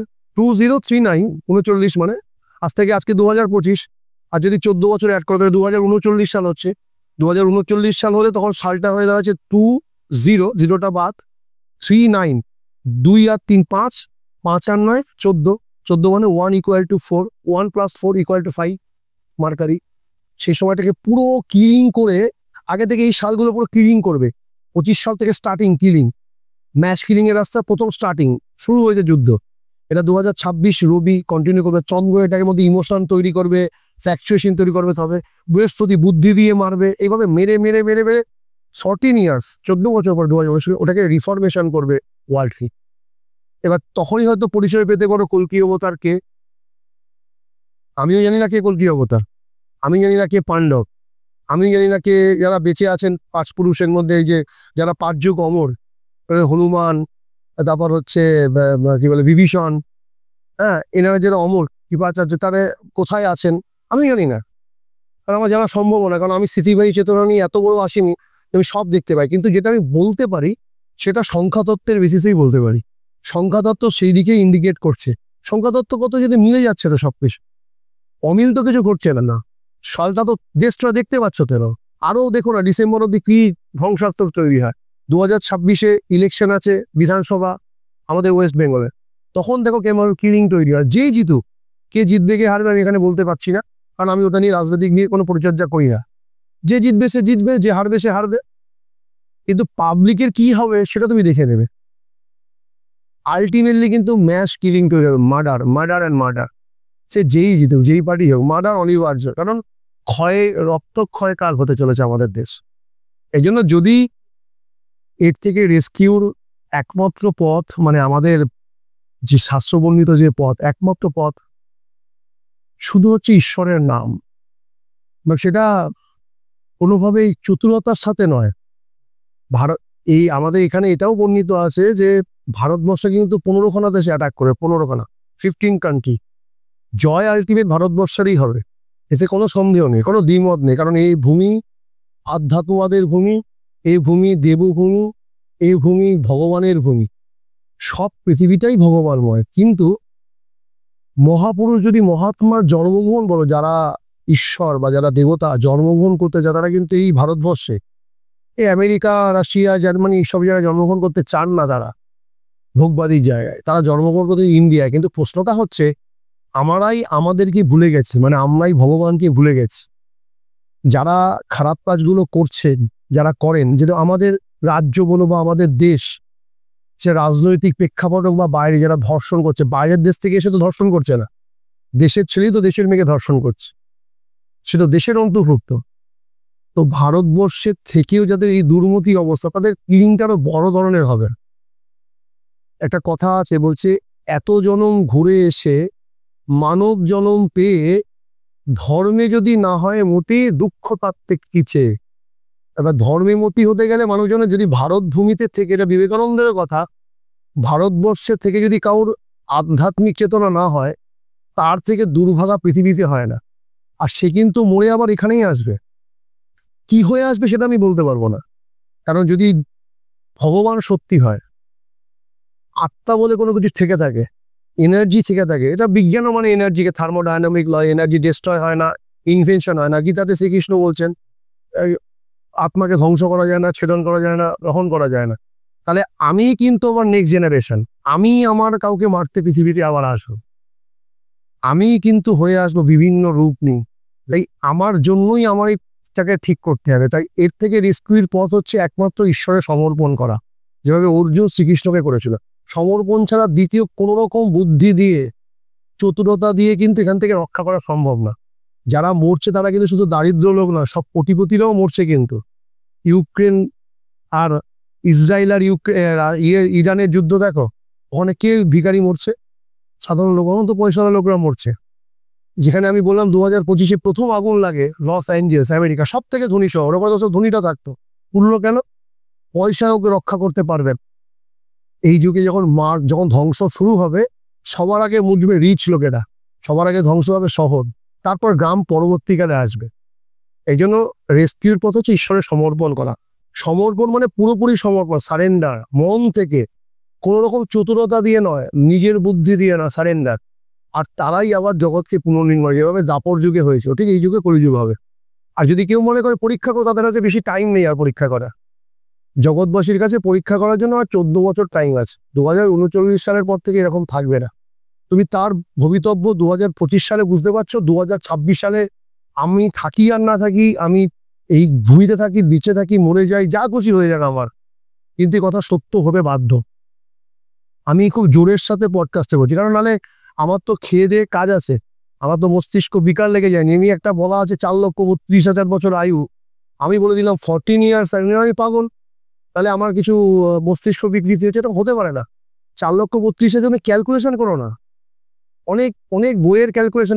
আমি যেমন রামায়ণে আমি কোনো জিনিসের না সেকেন্ড এডিশন পড়তে চাই না, কারণ যখনই কোনো সেকেন্ড এডিশন তুমি বই পড়বে তার মধ্যে গাঁজাখুরি ঢুকে যাবে। সবসময় ফার্স্ট এডিশনের বইগুলোকে পড়তে চাই, কারণ বাল্মীকির রামায়ণে তুমি যদি দেখো, বাল্মীকির রামায়ণের অন্যতম প্রধান চরিত্র ছিলেন লক্ষণের বউ, যার নাম ছিল কি উর্মিলা। কোনো জায়গায় হাইলাইটেড করা নেই। তুমি যদি রামায়ণ তুমি সিনেমায় দেখো, রামানন্দ সাগরে রামায়ণ দেখো, যারা টিভি সিরিয়াল থেকে ভগবানকে ভালোবাসে, অনেক মায়েরা ধরো পড়াশোনা করেন, অনেক ছেলেরা দেখবেন শ্রীকৃষ্ণকে দিয়ে ভাবে শ্রীকৃষ্ণ এরকম, শ্রীকৃষ্ণ এরকম জামা তুলে নিচ্ছে, এরকম হয় নাকি কখনো? শ্রীকৃষ্ণ এরকম অতগুলো মাথা, মুখে আগুন, এরকম হয় নাকি কখনো? এটা তো ভগবানের সঙ্গে ধারণা কম, এটা টিভি দেখে দেখে ভগবানকে বোঝে। তো তুই যদি রামানন্দ সাগরের রামায়ণ দেখো, সেখানে দেখাচ্ছে দেখো সবার চরিত্র দেখাচ্ছে, রামচন্দ্র হিরো, সীতামা হিরোইন, রাবণ ভিলেন, লক্ষণ সহযোদ্ধা, এভাবে সবার চরিত্র দেখিয়েছে। কিন্তু যাকে দেখায়নি, আড়াল করে গেছে, সে হচ্ছে উর্মিলা। উর্মিলাকে দেখবে কাস্টিস যেখানে কাস্ট করেছে যারা, একটা দুটো ক্যারেক্টারই উর্মিলাকে রেখেছে, বাদ বাকি উর্মিলা দেয়নিস। কিন্তু আমি অনেক জায়গায় বলেছি এটা বাল্মীকির লেখা হতে পারে, কিন্তু বাল্মীকি যদি আদি রামায়ণ ফার্স্ট ডিভিশনে পড়ো, সেখানে কিন্তু উর্মিলাকে ভীষণ বড় জায়গা দেওয়া হয়েছে। আমি বলেছিলাম রামায়ণের সব থেকে প্রধান চরিত্রের মধ্যে একজনের চরিত্র হচ্ছে উর্মিলা, যার কথাকে রামায়ণে লেখা টিভিতেও দেখতে পারবে না। পৃথিবীতে দেখো সীতামা রামচন্দ্রের জন্য বনবাসে গেছে, এটার মধ্যে মহত্বতা বিশাল না। স্বামীর জন্য স্ত্রী গেছে, এটাই তো স্বাভাবিক। আবার বড় ভাইকে পিতা হিসাবে ভেবে লক্ষণও স্যাক্রিফাইস করেছেন, এটা বড় ব্যাপার, আবার বিশাল কিছু নয়। আগেকার যুগে দাদাকে বাবার মতনই দেখা হতো, এখনকার যুগে জমি নিয়ে টানা হেঁচড়া করে, সেটা এখনকার বাবা মার সংস্কারের জন্য। কিন্তু আগেকার যুগে প্রত্যেকেই বাবাকে, দাদাকে, বড় দাদাকে পিতার মতো শ্রদ্ধা করতো। এখনকার যুগে হয় না, সেটা বাবা মার চরিত্রের জন্য। কিন্তু কোনো ভাইয়ের বউ তার ভাসুরের জন্য 14টা বছর যৌবন শেষ করে দিয়েছে, পৃথিবীর ইতিহাসে এরকম উদাহরণ কোথাও নেই, কোনো কাব্যগ্রন্থে নেই, কোনো রিলিজিয়ানে নেই, না খ্রিস্টান, না বৌদ্ধিস্ট, না মুসলমান, না পার্সি, না জৈন, কোনো রিলিজিয়ানে নেই উর্মিলার মতো ক্যারেক্টার। কোনো ভাইয়ের বউ তার ভাসুরের জন্য 14খানা বছর তার যৌবনকে নষ্ট করে, কিন্তু বিবাহিত হওয়ার পরেই তো এই কর্মকাণ্ডগুলো করেছিল বনবাসে। রামচন্দ্রের বিবাহের পরেই তো কর্মকাণ্ডটা বনবাসে। সেই সময় উর্মিলাও তো নতুন বউ, ঘরের বৌমা, যে সময় তার স্বামীর সাথে থাকার কথা লক্ষণের সাথে। সেই সময় রামচন্দ্রের সাথে যখন তিনি বনবাসে গেলেন, তখন কিন্তু উর্মিলা ঘরে একা। আজকালকার যুগের মেয়ে হলে কি করতো, 498 কেসে জেলে ঢুকিয়ে দিত ভাসুরকে আর ভাই ছেলে। তো উর্মিলা তা করেনি, কিন্তু উর্মিলার নাম কোথায় আছে রামায়ণে? তার মানে যখনই কোনো সেকেন্ড এডিশন হতে কোনো গাঁজাখড়ি ঢুকবেই, ভুল ঢুকবেই। ঠিক এই আমারও মনে হয় ভাগবতে এরকম কখনো লেখা থাকতে পারে না 4,32,000 বছর আয়ু।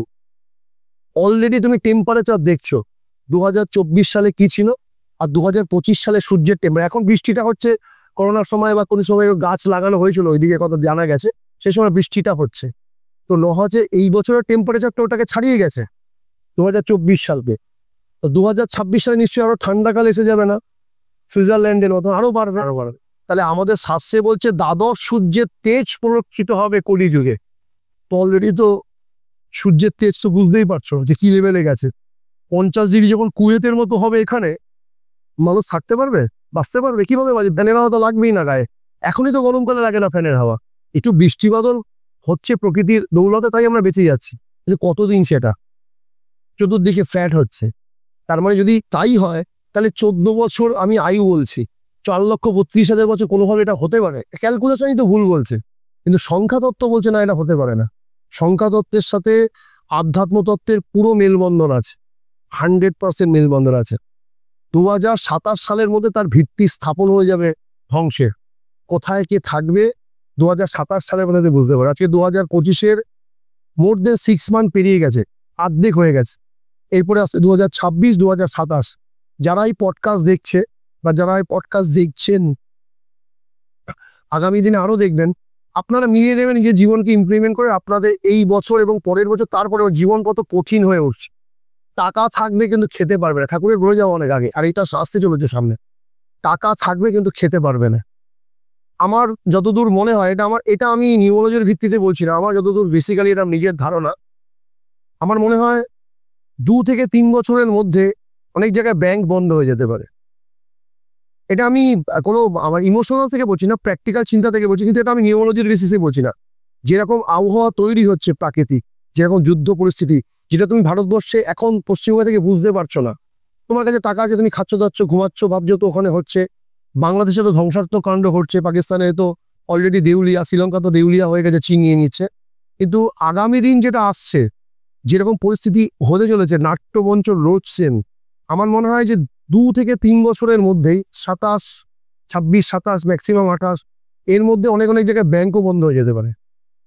ফোনপে, গুগল পেকে আউট করে দিতে পারে, ইন্টারনেট অ্যাক্সেস পুরো বন্ধ করে দিতে পারে। তখন কি করবে? তখন তো পডকাস্টও চলবে না, জানতেও পারবে না।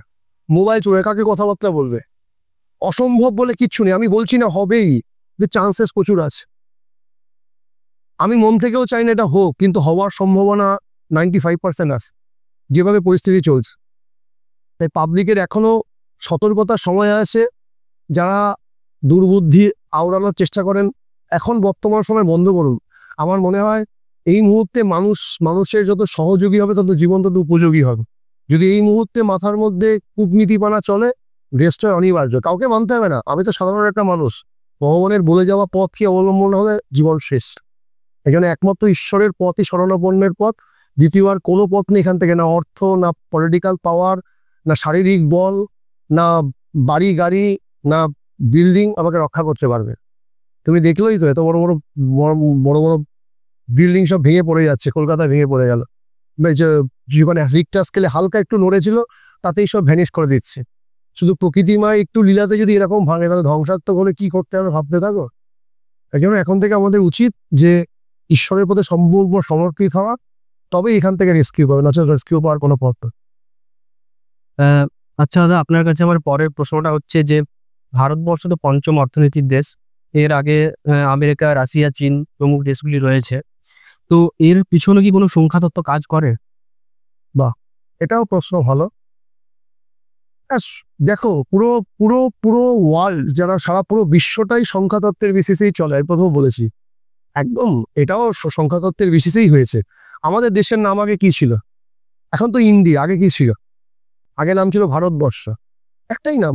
এখনো ভারত বলে বাংলায়, কিন্তু নর্মাল ইংরেজিতে যখন লিখতে যায় তখন কি নাম লেখে? INDIA, India. কলকাতার নাম আগে কি লিখতে ইংরেজিতে? ক্যালকাটা, CALCUTTA। এখন ওটাকে ইংরেজিতে কি লেখে? KOLKOTA, কলকাতা। তাই তো লেখে, নাকি ভুল বলছি? ঠিক। তাহলে ইন্ডিয়া লেখে ইংরেজিতে, আর বাংলায় লেখে ভারত, কিন্তু ইমপ্লিমেন্টেশনটা তো ইন্ডিয়াই হয়ে রয়েছে, ভারত তো হয়নি। কোনো জায়গায় যদি তুমি কোনো জায়গায় সাইন করতে যাও, ভারত লিখতে পারবে না, তুমি ইন্ডিয়া লিখতে হবে। তুমি যদি পাসপোর্ট করতে যাও, ইন্ডিয়া লিখতে হবে, ভারত লিখতে পারছো না তো। খেলা যখন দেখানো হয়, কোনো কোনো বাঙালি চ্যানেল লেখে ভারত বলে, কিন্তু লেখা থাকে কিন্তু India versus Australia, UA, US, IND ভাবে লেখা থাকে। তো ইন্ডিয়া নামটা ইমপ্লিমেন্ট করা হয়েছে। এটা কবে থেকে করা হয়েছে? ব্রিটিশদের সময় থেকে। তার আগে কি ছিল? আমাদের দেশ ভারতবর্ষ ছিল। এবার ব্রিটিশ সময়, মুঘল সময় কালের সময় থেকে সেই সময় ইন্ডিয়াকে দেখো, আর শ্রীকৃষ্ণের ভারতবর্ষকে দেখো, রামচন্দ্রের ভারতবর্ষকে দেখো, এই সময় ভারতবর্ষকে দেখো, আর এখন ইন্ডিয়াকে দেখো। দুটো একই দেশ, কিন্তু পার্থক্য দেখো। কি করে পার্থক্য?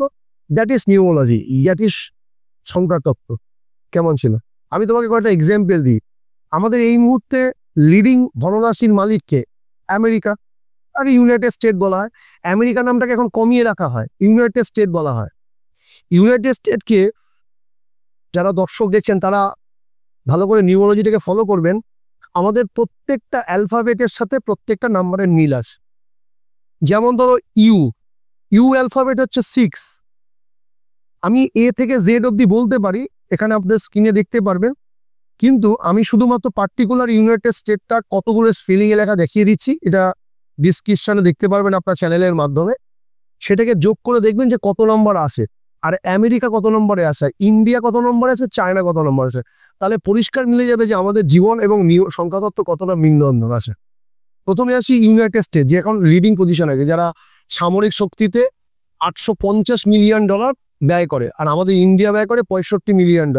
কত পিছিয়ে দেখো। নিজেকে মনে করি আমরা বহুত, ওরা যদি একটা পরমাণু চালে শেষ হয়ে যাবে একটা ইয়ে করলে। ইউনাইটেড স্টেটে প্রথমে আমেরিকার যদি যোগ সংখ্যা দেখো, A মানে হচ্ছে 1, M হচ্ছে 4, E হচ্ছে 5, তারপর আর হচ্ছে 2, আই হচ্ছে 1, সি হচ্ছে 3, এ হচ্ছে 1। এই টোটালকে যদি যোগ করো 1 + 4 + 5 + 2 + 1 + 3 + 1 যোগ করলে হচ্ছে 17। 1 + 7 = 8 হচ্ছে শনি। তারপরে ওরা নামটা চেঞ্জ করে এখন ইউনাইটেড স্টেট করে দিল ওটাকে। কি করে ইউনাইটেড স্টেট যখন হলো দেখো কেমন হয়ে গেল, এখন আমেরিকা লেখা না, এখন লেখা ইউনাইটেড স্টেট। সব জায়গায় তাই দেখো তো। ইউনাইটেড স্টেটের বানানটা কি? U N I T E D, United. STATES, United States. United States কত সংখ্যা হচ্ছে দেখো, ইউতে 6, এনএ 5, আইতে 1, টিতে 4, ইতে 5, ডিতে 4, ইউনাইটেড। তারপর এসে 3, টিতে 4, এতে 1, টিতে 4, ইতে 5, এসে 3। এবার ইউনাইটেড স্টেটকে যদি তুমি পুরোপুরি যোগ করো 6 + 5 + 1 + 4 + 5 + 4 + 3 + 4 + 1 + 4 + 5 + 3 = 45। এবার 4 + 5 = 9। 9 মানে কে? মঙ্গল, ডেস্ট্রয়ের কারক, সব থেকে সামরিক শক্তিতে এগিয়ে ইউনাইটেড স্টেট। ঠিক আছে, দ্যাট মিনস মঙ্গল। আমি প্রথমেই প্রিভিয়াস কোশ্চেনে বলেছি যে মঙ্গল হচ্ছে সোলজার, মঙ্গল হচ্ছে রক্ত, মঙ্গল হচ্ছে পারদর্শিতার কারক, আমেরিকা। এবার দেখো চায়না। চায়না বানানটা কি? CHINA। C = 3, H মানে 5, I মানে 1, N মানে 5, A মানে 1। 3 + 5 + 1 + 5 + 1 হচ্ছে কি 15। 5 আর 1 6। আমি কিছুক্ষণ আগে যখন কিছু প্রিভিয়াস কোশ্চেনে কি বলেছিলাম, শুক্র হচ্ছে ভোগের কারক, শুক্র হচ্ছে গ্ল্যামারাস লাইফ, শুক্র হচ্ছে সমস্ত কিছু ভোগ লিপ্সার কারক গ্রহ, সমস্ত কিছুকে আয়ত্ত করা, ধন। চায়না হচ্ছে 6। দেখো চায়নার ডেভেলপমেন্ট কথা, এত অন্যায় করে, এর পিছনে কাঠি দেয়, সুড়সুড়ি দিয়ে দেয়, অন্যকে লাগিয়ে দেয়, কিন্তু দেখো তাকে ডমিনেট করতে পারছে না কেউ, বিকজ তাদের নাম্বার। এবার তুমি দেখো ইন্ডিয়া। ইন্ডিয়ার ভারতের ক্ল্যারিফিকেশন যদি করি, তুমি দেখে নাও যে কিভাবে ইন্ডিয়া কিভাবে আবার সর্বশ্রেষ্ঠ পঞ্চম থেকে। আমি কি এই পডকাস্টের মাধ্যমে বলতে চাই, আমি জানি না আমার পডকাস্টটা কত দূর পৌঁছাবে, যেহেতু আমি বাংলায় কথা বলছি, আর তো বিভিন্ন স্টেটের লোক হিন্দিতে কথা বলে, আমি হিন্দিতে বলতে পারি ফ্লুয়েন্সি, আর যেহেতু এটা বাংলা পডকাস্ট চ্যানেল, আমি বাংলাটাকে একটু হিন্দিতে কনভার্ট করব, যদি রাজ্যের বা দেশের যারা গণ্যমান্য, যারা বিশিষ্ট বরেণ্য, যারা অর্থনীতি মন্ত্রী বা প্রাইম মিনিস্টার যারা আছেন, একবার ভেবে দেখবেন, মনে হয় মেবি ভারতবর্ষের জন্য কল্যাণ হবে, আর ভারতবর্ষের কল্যাণ হবে তোমারও হবে, আমারও হবে। আমি তো ভারতবর্ষের বাইরে নেই। আমাদের নামটা হচ্ছে ইন্ডিয়া, ভারতবর্ষের নাম কি হলো? INDIA। I = 1, N 5, D 4, I 1, এতে 1। এই ইন্ডিয়াকে যদি তুমি যোগ করো, দেখো বেরাচ্ছে 1 + 5 + 4 + 1 + 1 যোগ করলে বেরাচ্ছে 12। 12কে টোটাল যোগ করলে কত হচ্ছে? 3। আমি প্রিভিয়াস প্রশ্নে বলেছি 3 হচ্ছে জুপিটারের সংখ্যা, বৃহস্পতি, গুরু, জ্ঞান। ভারতবর্ষ অনন্তকাল ধরে জ্ঞান দিয়েই গেছে, ভারতবর্ষের জ্ঞানের কোনো অভাব নেই। ভারতবর্ষে যারা জন্মেছে তারা জ্ঞানী, বলবো না বিদেশে কেউ জ্ঞানী না, বিদেশেও অনেক জ্ঞানী আছে, কিন্তু ভারতবর্ষের মতো এত ঋষি, এত মহর্ষি, এত জ্ঞানী পৃথিবীর ইতিহাসে কোথাও জন্মায়নি। এটা চোখ বন্ধ করে যে কেউ মানবে, যদি চরম ভারত বিরোধী হয় সেও মানতে বাধ্য হবে যে ভারতবর্ষে জ্ঞানের ভান্ডার। কিন্তু এই ইন্ডিয়াতে 3 আসছে, যখন থেকে ইন্ডিয়া, সেখান থেকে ভারতবর্ষের কি উন্নতি হয়েছে? ভারতবর্ষ এখন পঞ্চম অর্থনীতির দেশ হয়েছে, কিছুদিন আগে আরো পেছিয়ে ছিল, কিন্তু ভারতবর্ষ পঞ্চম অর্থনীতির দেশ। ভারতবর্ষ সামরিক শক্তিতে চতুর্থ না তৃতীয় স্থানে রয়েছে, কিন্তু 1 নম্বর অর্থনীতি হতে পারলো না কেন? কিন্তু ছিল তো ভারতবর্ষ অর্থনীতিতে 1 নম্বর। যে সময় USA খেতে পেত না, যেরকম ইউরোপ কান্ট্রিগুলো খেতে পেত না, সেই সময় ভারতবর্ষের আমাদের ছেলেরা নালন্দা, তক্ষশিলা এসব বিশ্ববিদ্যালয়ে পড়তো। যখন গ্যালিলিওর জন্ম হয়নি, তার আগে থেকে আমাদের আর্যভট্ট ফাউন্ডেশন যেটা আছে আমাদের, তিনি আমাদের দশমিকের জিনিস আবিষ্কার করে ফেলেছিলেন। ভারতবর্ষে মুঘলরা এসে আক্রমণ করেছিল নিশ্চয়ই মশা মারার জন্য নয়, কিছু ছিল বলেই তো আক্রমণ করেছিল। ব্রিটিশরা 190 বছর রাজত্ব করেছিল, নিশ্চয়ই ধূপধুনো দেখানোর জন্য নয়, কিছু চুরি করার জন্যই তো এসেছিল। সত্যিই তো চুরি করেছে, তার কোনো সন্দেহ নেই। তার মানে ভারতবর্ষে সেই ধন ছিল বলেই তো করেছিল। তখন ভারতবর্ষের নাম ছিল ভারত, যে নামটাকে স্পেলিং ইংরেজিতে করলে কি হবে? BHARAT, ভারত। বিতে 2, H-এ 5, এতে 1, R-এ 2, এতে 1, T-তে 4। আমি বলবো আপনারা ভালো করে এগুলোকে ক্যালকুলেশন করুন, আমার কথাকে মানতে হবে না, বিজ্ঞান থেকে মানুন। দেখুন ক্যালকুলেশনে ভারত নামটাকে যদি আপনি করেন, দেখুন কোথায় আসে নাম্বার। বিতে 2 বললাম, 2 + 5 + 1 + 2 + 1 + 4 ইকুয়াল টু করলে আসছে 15 চায়নার মতন। আর 15 মানে 1 + 5 মানে 6। ভারতবর্ষ আগে ছিল 6-এর সংখ্যা, তাই ধনধান্যে ভরেছিল, ফাইন্যান্সিয়ালি গ্রোথ ছিল আমাদের, আমরা সবাই রাজার ছেলে ছিলাম। এখন কালক্রমে আমরা ভিখারি হয়েছি, কারণ ভারত তার নিজের অস্তিত্বকে ভুলে নাম করে দিয়েছে ইন্ডিয়া। দাসত্ব, যে ইডিয়েট থেকে ইন্ডিয়ার নাম উৎপন্ন হয়, কারণ ইংরেজরা আমাদের ইডিয়েট বলে ডাকতেন। বুঝতে পারছি, আমাদের দেশ এখনো পুরোপুরি স্বাধীন হয়নি। এই যবে থেকে আমাদের দেশের নাম হলো ইন্ডিয়া, সেদিন থেকে আমাদের দেশের অগ্রগতিও নষ্ট হলো। আর যেদিন ভারতবর্ষ, আমি এখানে বুকে হাত রেখে বলতে পারি, যেদিন এই নামটা পলিটিক্যালি পাওয়ারে হোক, সামরিক শক্তিতে হোক, গণতান্ত্রিক দেশে আবার ভারত নামে রূপায়িত হবে, ইন্ডিয়া লিখবে না, সেদিন থেকে এই দেশ আবার নাম্বার 1 অর্থনীতিতে যাবে, তাতে কোনো দ্বিমত নেই। না ইউনাইটেড স্টেট, না চায়না, না জার্মানি, না রাশিয়া ভারতবর্ষের সামনে দাঁড়াতে পারবে না। কারণ নাম্বারের খেলই আমার ব্রেনকে বদলে দিতে পারে। একটা 1 নম্বরের ছেলে, একটা 1 নম্বরে পড়া ছেলে, রোল নাম্বার 1 যার, টেকনিক্যালি তার বুদ্ধি যা, নিশ্চয়ই 10 নম্বর র্যাঙ্ক করা ছেলে টেকনিক্যালি বুদ্ধি অত স্ট্রং হতে পারে না। তাহলে সে কেন হতে পারলো না নাম্বার 1? বিকজ তার পড়াশোনার দক্ষতা অতটা নেই। তাই এই জন্য যখনই নিউমোলজি, মানে যখনই সংখ্যা আমার ব্রেনকে রুলস করে, তখন আমার ব্রেনটা ওই দিকেই চালিত করতে থাকে। যেদিন আবার ভারত নাম আসবে, সেদিন আমাদের দেশ আবার 1 নম্বর হবে অর্থনীতিতে, সামরিকে, সর্বদিক থেকে। সেটাই শ্রীকৃষ্ণের দেশ ছিল, আর সেটাই রামচন্দ্রের দেশ ছিল। সেই রামচন্দ্রের শাসনের কথা বলা হয়েছে। রামচন্দ্র শত্রুকেও সম্মান দিতেন, রাবণকে মেরে রাবণকেই প্রণাম করতে গেছিলেন। এখন কাউকে করা হয়? এখন মেরে তো মারার করে ভ্যানিশ করে দেওয়া হয়, কেটে জলে ভাসিয়ে দেওয়া হয়, মারলেও তাকে শ্রদ্ধাতে মারতে হয়। অধর্মীকে বিনাশ করা অবশ্যই ধর্ম, কিন্তু আমার এতটা ক্ষমতা নেই আমি তাকে অসম্মান করতে পারি। কিন্তু আজকে তো ব্যভিচারই চলছে, যে বদমাশ সেই আরেকজনকে মেরে দিচ্ছে। যেদিন থেকে ভারত নামটা ইমপ্লিমেন্ট হবে, সেদিন থেকে মানুষের থট পাল্টাবে, আর্য ঋষির প্রতিষ্ঠা স্থাপন হবে, সঠিক বিবাহ হবে, বাবা মার এই বৃদ্ধাশ্রম বন্ধ হবে, গ্যারান্টেড। আগে এই মনুসংহিতার কথাকে ইমপ্লিমেন্ট করতে হবে দেশকে, কারণ আমাদের দেশ ধর্মের ভিত্তিতেই তৈরি, আমাদের দেশ ধর্মের ভিত্তিতেই ভাগ হয়েছিল। তাই আমাদের দেশকে ধর্মের অনুশাসনেই আনতে হবে। এই দেশে ঘরে ঘরে গীতা পৌঁছাতে হবে। যদি স্কুলে গীতা, এই যে ম্যাক্সিমাম সব জায়গায় ভারতবর্ষের সমস্ত কোর্টে গীতা রাখা হয়, তো সব থেকে ব্যভিচার কাজ, সব থেকে পাপের কাজ। কোর্টে কারা যায়? কখনো ভালো মানুষ কোর্টে যায়? হ্যাঁ, কিছু কিছু ভালো মানুষের সমস্যায় পড়ে তাকে যেতে হয়, কিন্তু ম্যাক্সিমাম তো ক্রিমিনালদের হাত। গীতা কি ক্রিমিনালদের ছোঁয়ার জিনিস? তুমি কি তোমার স্ত্রীকে কাউকে ছুতে দেবে? যদি তুমি তোমার স্ত্রীকে কাউকে ছুতে না দাও, তোমার কাছে এতটা ইম্পর্টেন্ট, তোমার মাকে যদি অন্য কাউকে ছুতে না দাও, তুমি পবিত্র গীতাকে ক্রিমিনাল দিয়ে কি করে ছোঁয়াতে পারো? এটা ভারতবর্ষের সংবিধান। কিন্তু এটাই তো ইমপ্লিমেন্টেশন হয়েছে। তাই যেদিন দেশের নাম আবার ভারত হবে, সেদিন এটা ইমপ্লিমেন্ট হয়ে যাবে যে গীতা প্রত্যেক পাঠ্যপুস্তকে মানুষের মধ্যে থাকা উচিত। যেমন একটা মুসলমান ছেলে ছোটবেলা থেকে কোরআন পড়ে, কিন্তু তোমাকে যদি ভালো করে গীতার দুটো শ্লোক জিজ্ঞেস করে, তুমি হয়তো বলতে পারবে না, তাই নয় কি? তুমি দেখো এদিকে এমকম করছো, কিন্তু গীতা বলতে পারছো না। এটা আমাদের লজ্জা, এটা আমাদের ঘৃণা। আমি আমার বাবা মাকে জানি না, আমাকে যদি বলে তোমার বাবার নাম কি, যদি বলতে না পারি, এর থেকে লজ্জা পৃথিবীতে আছে? গীতা আমার রক্ত, গীতা আমার অধিকার।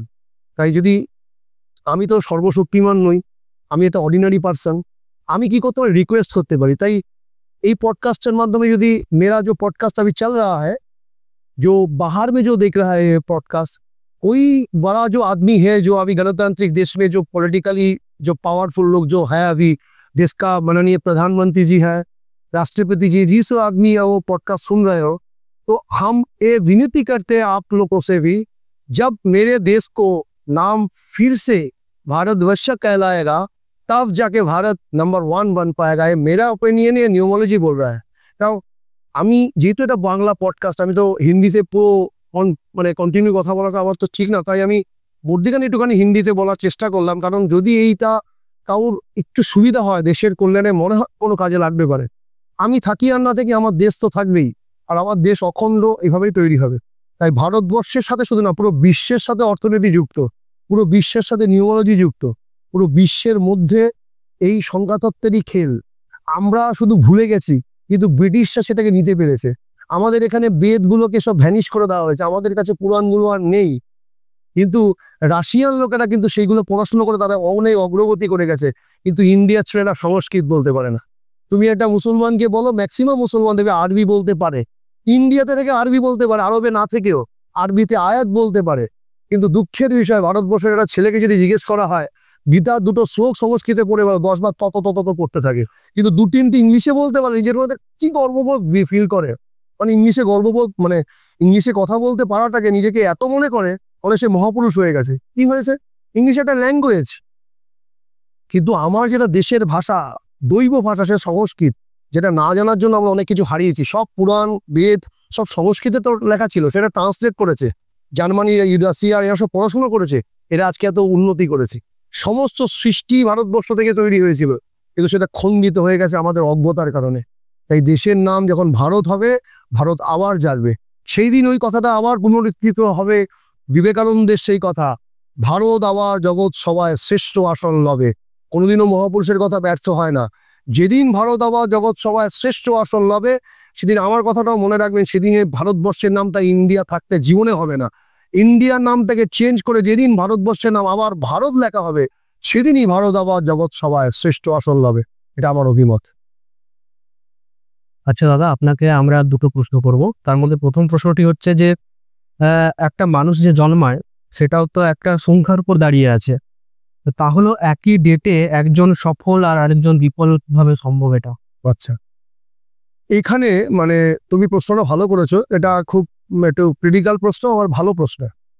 একটা ডেটে, হ্যাঁ একই ডেটে একই মানুষ অনেকেই জন্মায়, কিন্তু একজন সফল হয় একজন বিফল হয়। এর পিছনে সায়েন্সটা হচ্ছে, আমি যেমন একটা বার্থ ডেটের ক্যালকুলেশন বললাম, যেমন তুমি ধরো 1 তারিখে জন্মেছো, আমি যেমন 3 তারিখে জন্মেছি, দুজনের রুলিং প্ল্যানেট আলাদা, তাই জন্য চিন্তা থট দুজনের ডিফারেন্স। কিন্তু আমরা শুধু ডেটে তো জন্মাই না, একটা ডেটে জন্মাই, একটা মাসে জন্মাই, একটা সালে জন্মাই। ডেট মান্থ সাল নিয়ে প্রপার হতে হচ্ছে আমার একটা জন্ম বৃত্তান্ত। আমরা যেটা জন্মাই সেটাকে বলা হয় বার্থ ডেট, আর ডেট মান্থ ইয়ার ক্যালকুলেশন করে যেটা হয় সেটা হচ্ছে আমাদের ডেস্টিনেশন নাম্বার, ডেস্টিনি ডেট। মানে আমি কি নিয়ে জন্মেছি, আমার থট কোন ডেটে জন্মাই, আমি সেরকম রুল করেছি চলবো। কিন্তু আমি কি পাবো, আমার ডেস্টিনেশন কি, আমার ভবিতব্য কি, কি হয়ে উঠবো আমি, আমি কাপুরুষ হব নাকি আমি মহাপুরুষ হব, আমি মিলিয়নার হব নাকি আমি বিলিয়নার হব, নাকি আমি রিচ হব নাকি আমি পোর হব, নাকি আমি সমাজে হেলার পাত্র হব নাকি সমাজের কাছে মান উঁচু করে বাঁচবো। এই সম্পূর্ণ নির্ভর করে ডেট মান্থ এবং ইয়ার ক্যালকুলেশন করে, যেটাকে ডেস্টিনি ইয়ার বলা হয়। ধরো আমি একটা উদাহরণ দিচ্ছি তোমাকে, ধরো কাউর ডেট জন্ম হচ্ছে, আমি ঠাকুরের জন্ম ডেটেরই তোমাকে ক্যালকুলেশন করে দেখিয়ে দিই। ঠাকুরের জন্ম ডেটের ক্যালকুলেশনটা তোমার একটা সুবিধা হবে। শ্রী ঠাকুর জন্মেছেন 14 সেপ্টেম্বর 1888। 14 সেপ্টেম্বরে মানে প্রথমটা হচ্ছে 5, এটা পূর্বেই বলা। এবার 1 আর 4 5, মাসের হচ্ছে সেপ্টেম্বর মানে 9, 5 আর 9 কত, 14, 14 আর 1 15, 15 আর 8 কত, 23, 23 আর 8 কত, 31, 31 আর 8 কত, 39, তাই তো? 39, 31 আর 39 তো, তাহলে 39 হলে 3 এবং 9, এবার 9 আর 3 যোগ করো 12, 12কে আবার ভাঙো, 1 আর 2 যোগ করো 3, তাহলে ঠাকুরের বার্থ নাম্বার হচ্ছে 5, ডেস্টিনি নাম্বার হচ্ছে 3। আমি কি বলেছিলাম? বুধ হচ্ছে বুদ্ধির কারক গ্রহ, বুধ হচ্ছে প্রেজেন্স অফ মাইন্ডের কারক গ্রহ, বুধ হচ্ছে জীবনকে ইনস্ট্যান্ট সেখান থেকে বের করে আনবে, কি করে সমস্যা থেকে বের করে সেটার কারক গ্রহ। বুধ হচ্ছে বিজনেসের কারক গ্রহ, সমস্ত কিছু বুধ। আর বৃহস্পতি কার কারক গ্রহ? 3 নম্বর কে বলেছিলাম? বৃহস্পতির কারক গ্রহ জুপিটার। তার ডেস্টিনেশন হচ্ছে আধ্যাত্মবার। ঠাকুরের বুদ্ধিমত্তা, ঠাকুরের পাণ্ডিত্য, ঠাকুরের বোধগম্যতা, উপস্থিত বুদ্ধি সব রয়েছেন, কিন্তু তার ডেস্টিনেশন কি? আধ্যাত্মবাদ। বৃহস্পতি কাকে রুল করে? 3 নম্বর। টোটাল যোগ করলে কত হল? 39। 9 আর 3 12, 2 আর 1 যোগ করলে কত হয়? 3। ঠাকুরের ডেস্টিনেশন কি ছিল? আধ্যাত্মবাদ। তিনি কাকে প্রতিষ্ঠা করেছেন? আধ্যাত্মবাদকে। বুঝতে পারলে? তার মানে একই ডেটে জন্ম হয়েও সবাই এক হতে পারে না, বিকজ নির্ভর করে ডেস্টিনেশন নাম্বারটা। তার ডেস্টিনেশন কি হবে? প্রথম কথা হচ্ছে এই। আর দ্বিতীয়ত হচ্ছে আরেকটা জিনিস এর সাথে ক্যালকুলেট হয়, একই ডেটে একটা রাজার ছেলে আরেকটা দারিদ্র ভিখারির ছেলেও জন্মগ্রহণ করে, কিন্তু সেই রাজার ছেলেরও ভাগ্য যখন খুলে, ভিখারির ছেলেরও ভাগ্য খুলবে, কিন্তু সে কখনো রাজার মতন আয় সেলা করতে পারে না। ভিখারির ছেলেটি সে তার থেকে উন্নীত হতে পারবে, কিন্তু তার প্রিভিয়াস জেনেটিকও তো আছে, সেখানেও তো নিউমোলজি কাজ করে। নিউমোলজি মানে শুধুমাত্র বর্তমানকে কেন্দ্র করে না, প্রিভিয়াস এবং ফিউচার সবকিছুকে নির্ভর করে। রাজার ছেলে যে, আজকে ধরো তুমি একজনের ছেলে আমি একজনের ছেলে, আমরা তো কোনোরকম কোনো অমিতাভ বচ্চনের ছেলে হইনি, অভিষেক বচ্চন কেন হলো? কারণে তো হয়েছে। এমনি শ্রীকৃষ্ণ এক জায়গায় গীতাতে বলছে না যে চাতুর্বর্ণ ময়া সৃষ্টং গুণ কর্ম বিভাগ আসা, যে আমি 4টে বর্ণের সৃষ্টি করেছি গুণ এবং কর্মের ভিত্তিতে, এমনি এমনি করিনি। যে আজকে ধরো একজন, আমরা যেদেরকে ব্রাহ্মণ বলি তারা তো ব্রাহ্মণ নয়, যেমন চক্রবর্তী, ব্যানার্জি, গাঙ্গুলি, এইসব, এদেরকে আমরা ব্রাহ্মণ, এরা তো অ্যাকচুয়ালি ব্রাহ্মণ নয়, কিন্তু আমরা বলি ব্রাহ্মণ। এরা তাহলে কি? এরা বিপ্র। কিন্তু আমরা বোধের কমের জন্য আমরা মনে করি এরা হচ্ছে কইতে লাগিয়েছে, এরা হচ্ছে ব্রাহ্মণ। না, এরা ব্রাহ্মণ নয়, এরা বিপ্র। এদের পূর্বপুরুষদের কেউ একজন ছিলেন ব্রাহ্মণ, তাই ওদের স্ট্যাম্পিং লাগিয়ে তিনি ব্রাহ্মণ, বা তিনি ব্রাহ্মণ নন। যেভাবে আমি বোঝাতে চাইছি, রাবণ হচ্ছে পুলস্ত্য ঋষির নাতি। রাবণ কিন্তু মহাবেদজ্ঞ, কিন্তু রাবণ দেবতা নন। পুলস্ত্য ঋষি কিন্তু দেবতা, রাবণ কিন্তু রাক্ষস, কিন্তু কি কর্মের বেসিসে, তার কাজটা হচ্ছে ক্যারেক্টারলেস। ঠিক একইভাবে চক্রবর্তী, ব্যানার্জি, চ্যাটার্জি এরা কিন্তু ব্রাহ্মণ নয়, এরা হচ্ছে বিপ্র, সমাজের উচ্চ বর্ণ, বাট ব্রাহ্মণ না। ব্রাহ্মণ মানে যিনি ব্রহ্মের জ্ঞান রাখেন। এদের পূর্বপুরুষদের কেউ একজন ছিলেন ব্রাহ্মণ, তাই এনারা স্ট্যাম্প লাগিয়ে ব্রাহ্মণ, বাট অরিজিনাল ব্রাহ্মণ নয়। বুঝতে পারছো কি বলছি? তাহলে শ্রীকৃষ্ণ বলছেন চাতুর্বর্ণ ময়া সৃষ্টং গুণ ও কর্ম বিভাগ আসো, 4টে বর্ণের আমি সৃষ্টি করেছি গুণ এবং কর্মের বেসিসে। তাহলে যে যে গুণের প্রাধান্য পায় সে কিন্তু সেই জিনিসটিকেই জন্মগ্রহণ করে। আমি যেমন কায়েতের বংশে জন্মেছি, ক্ষত্রিয়, তার মানে আমি পূর্বজন্মে সেই কর্ম করেই কিন্তু ক্ষত্রিয় হয়েছি। আমি কিন্তু যেভাবে চলে ক্ষত্রিয় হইনি। ঠিক যে যে বর্ণে জন্মগ্রহণ করছে তার কর্ম করেই কিন্তু সেখানে জন্মগ্রহণ করেছে, এবং তার বর্তমান কর্ম করে কিন্তু সেখানে থেকে নির্বাহ করে সে মুক্তি সাধনা করবে, না পুনরায় জন্মে তার কর্মের বেসিসে বিচার হবে। ঠিক একইভাবে যে আমাদের যে রাজার ছেলে, সে যে বার্থডেতে জন্মেছে সে যেমন ভোগ করবে, একটা ভিখারির ছেলে কিন্তু সেটা করতে পারবে না, বিকজ তার পূর্বজন্মের জেনেটিক সায়েন্সটা মানতে হবে। কিন্তু সে রিচ করবে, সে ডেটের যে ফল সেটা সে পাবে, কিন্তু কখনো সেই রাজার ছেলের কাছে পৌঁছাতে পারে না, এটা হয় না। কিন্তু সে কর্ম করে করে করে সে রাজা হতে পারে, এটা বলবো না হবে না, সে হতে পারে, কিন্তু সেই সময়ের জন্য রাজা হতে পারে না। যে সময় রাজপুত্র যেটা ভোগ করছে সেই সময় ভিখারি ছেলে সেটা ভোগ করতে পারবে না, এটা সম্ভব না। এখানে একই ডেটে জন্মে দুজন পিতা, সচিন তেন্ডুলকার যে ডেটে জন্মেছে সেই ডেটে তো হসপিটালে আরো লোক জন্মেছে, কেন সচিন তেন্ডুলকার সেখানে হতে পারলো না? বিকজ তার প্রিভিয়াস সায়েন্সটাও আসে, প্রিভিয়াস জেনেটিক সায়েন্স। বুঝতে পারছো? তো এই হচ্ছে আমাদের মধ্যে ওই একই ডেটে জন্মে একজন ধনী একজন দারিদ্রতার পরিচয়। তারপর নেক্সট বলো। আচ্ছা দাদা, এরপর আমার দ্বিতীয় প্রশ্নটি হচ্ছে যে সংখ্যাতত্ত্বের মধ্যে 1 থেকে 9 পর্যন্ত সংখ্যা বর্তমান, তো তাদের মধ্যে সর্বোত্তম সংখ্যা কোনটি? 1 থেকে 9-এর মধ্যে সংখ্যার মধ্যে প্রত্যেকটা সংখ্যাই সর্বোত্তম। তার মধ্যে যতটা সাকসেস রেট দেখা গেছে যে 3টে সংখ্যা, তার মধ্যে নাম্বার 1 হচ্ছে 1। 1 মানে সান, রিপ্রেজেন্ট হচ্ছে রবি, সূর্য। সূর্যের উপরে কেই বা যেতে পারে, সান তো সবাইকে আলাদা, তাই নাম্বার 1 হচ্ছে 1। 2 হচ্ছে 5, যেটা বলেছিলাম যে 14 তারিখ, 5 তারিখ, 23 তারিখ, 5। আর তৃতীয় হচ্ছে 6। এই 3টে সংখ্যা হচ্ছে নাম্বার হিট, মানে যারাই জন্মাবে তারা ভিখারি হবে না, গ্যারান্টেড। মানে একদম বলতে পারো পেলে ইস্তেমাল করে ফির বিশ্ববাস করে, এরকম নয়, একদম ইস্তেমাল করে দেখতে পারে 100%। 1, 5 আর 6 ডেটে যাদের জন্ম তারা সাকসেস হবেই, ভিখারি হলেও মানে জীবনকে নির্বাহ করতে পারে, একদম তলায় পড়ে যাবে না। আর দ্বিতীয় ফেভারিট নাম্বার হচ্ছে 3, 7 and 9। আর তারপর হচ্ছে 2, 8 আর যেটা আছে 4, এটা হচ্ছে 3। একটা হচ্ছে চন্দ্র, একটা হচ্ছে রাহু, একটা হচ্ছে শনি। এদের সাকসেস রেটটা হয়, এই যে বলেছিলাম স্ট্রাগল, কিন্তু এই ডেটের জন্মে ভিখারি পাওয়া যায়, 8 সংখ্যায় ভিখারি পাওয়া যাবে। আমার নরেন্দ্র মোদীও 8 সংখ্যা ডেটের প্রধানমন্ত্রী হয়েছে, ভিখারিও আছেন। কিন্তু আমি যেটা বললাম হিট সংখ্যা 1, 5, 6, কোনো ভিখারি নেই।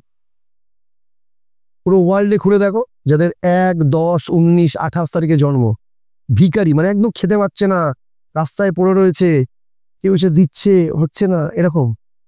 যাদের 5, 14, 23 খেতে পাচ্ছে না, যাদের 6, 15, বুঝতে পারছো, এইসব ডেটে যাবে 24 খেতে পাচ্ছেন, দেখাতে পারবে না, নেই, হতেই পারে না। কিন্তু 8, 4, 2 এদের মধ্যে ভিখারি পাওয়া যায়, না খেয়ে আছে, ফুটপাতে আছে, দেখা যায়, এই ডেটগুলো দেখা যায়, তাই এটা নাম্বার 1। এই জন্য আমার কাছে এই সংখ্যাগুলো সব থেকে সর্বোত্তম। তবে বুঝে বলো সব সংখ্যায় সর্বোত্তম, কিন্তু এরা একটু বেশি এনার্জেটিক, মানে একটু উৎকৃষ্ট। এইগুলো হচ্ছে আমেরিকা, রাশিয়া, চায়নার মতো। আর তারপরে সেকেন্ড স্টেজ ইন্ডিয়া অর্থনীতির মতো। আর থার্ড স্টেজ হচ্ছে ওই যে রাষ্ট্রসংখ্যাগুলো পাকিস্তান, বাংলাদেশ, এদের মতন। চাইলে উঠতে পারে, কিন্তু কাঠি মারলে তো উঠতে পারবে এরকম সব সংখ্যাই ভালো, নাম্বারের মধ্যে কম বেশি থাকে, তবে তার মধ্যেও সর্বোত্তম সংখ্যা এটা। তো দাদা, আজকের আলোচনাটা খুবই ইনফরমেটিভ ছিল। তো আজকের পডকাস্টটা আমরা এখানেই শেষ করছি। জয় গুরু দাদা। ওম শান্ত। আর আপনাদের যদি কিছু মতামত থাকে তো আপনারা কমেন্ট বক্সে লিখে জানাতে পারেন। ধন্যবাদ।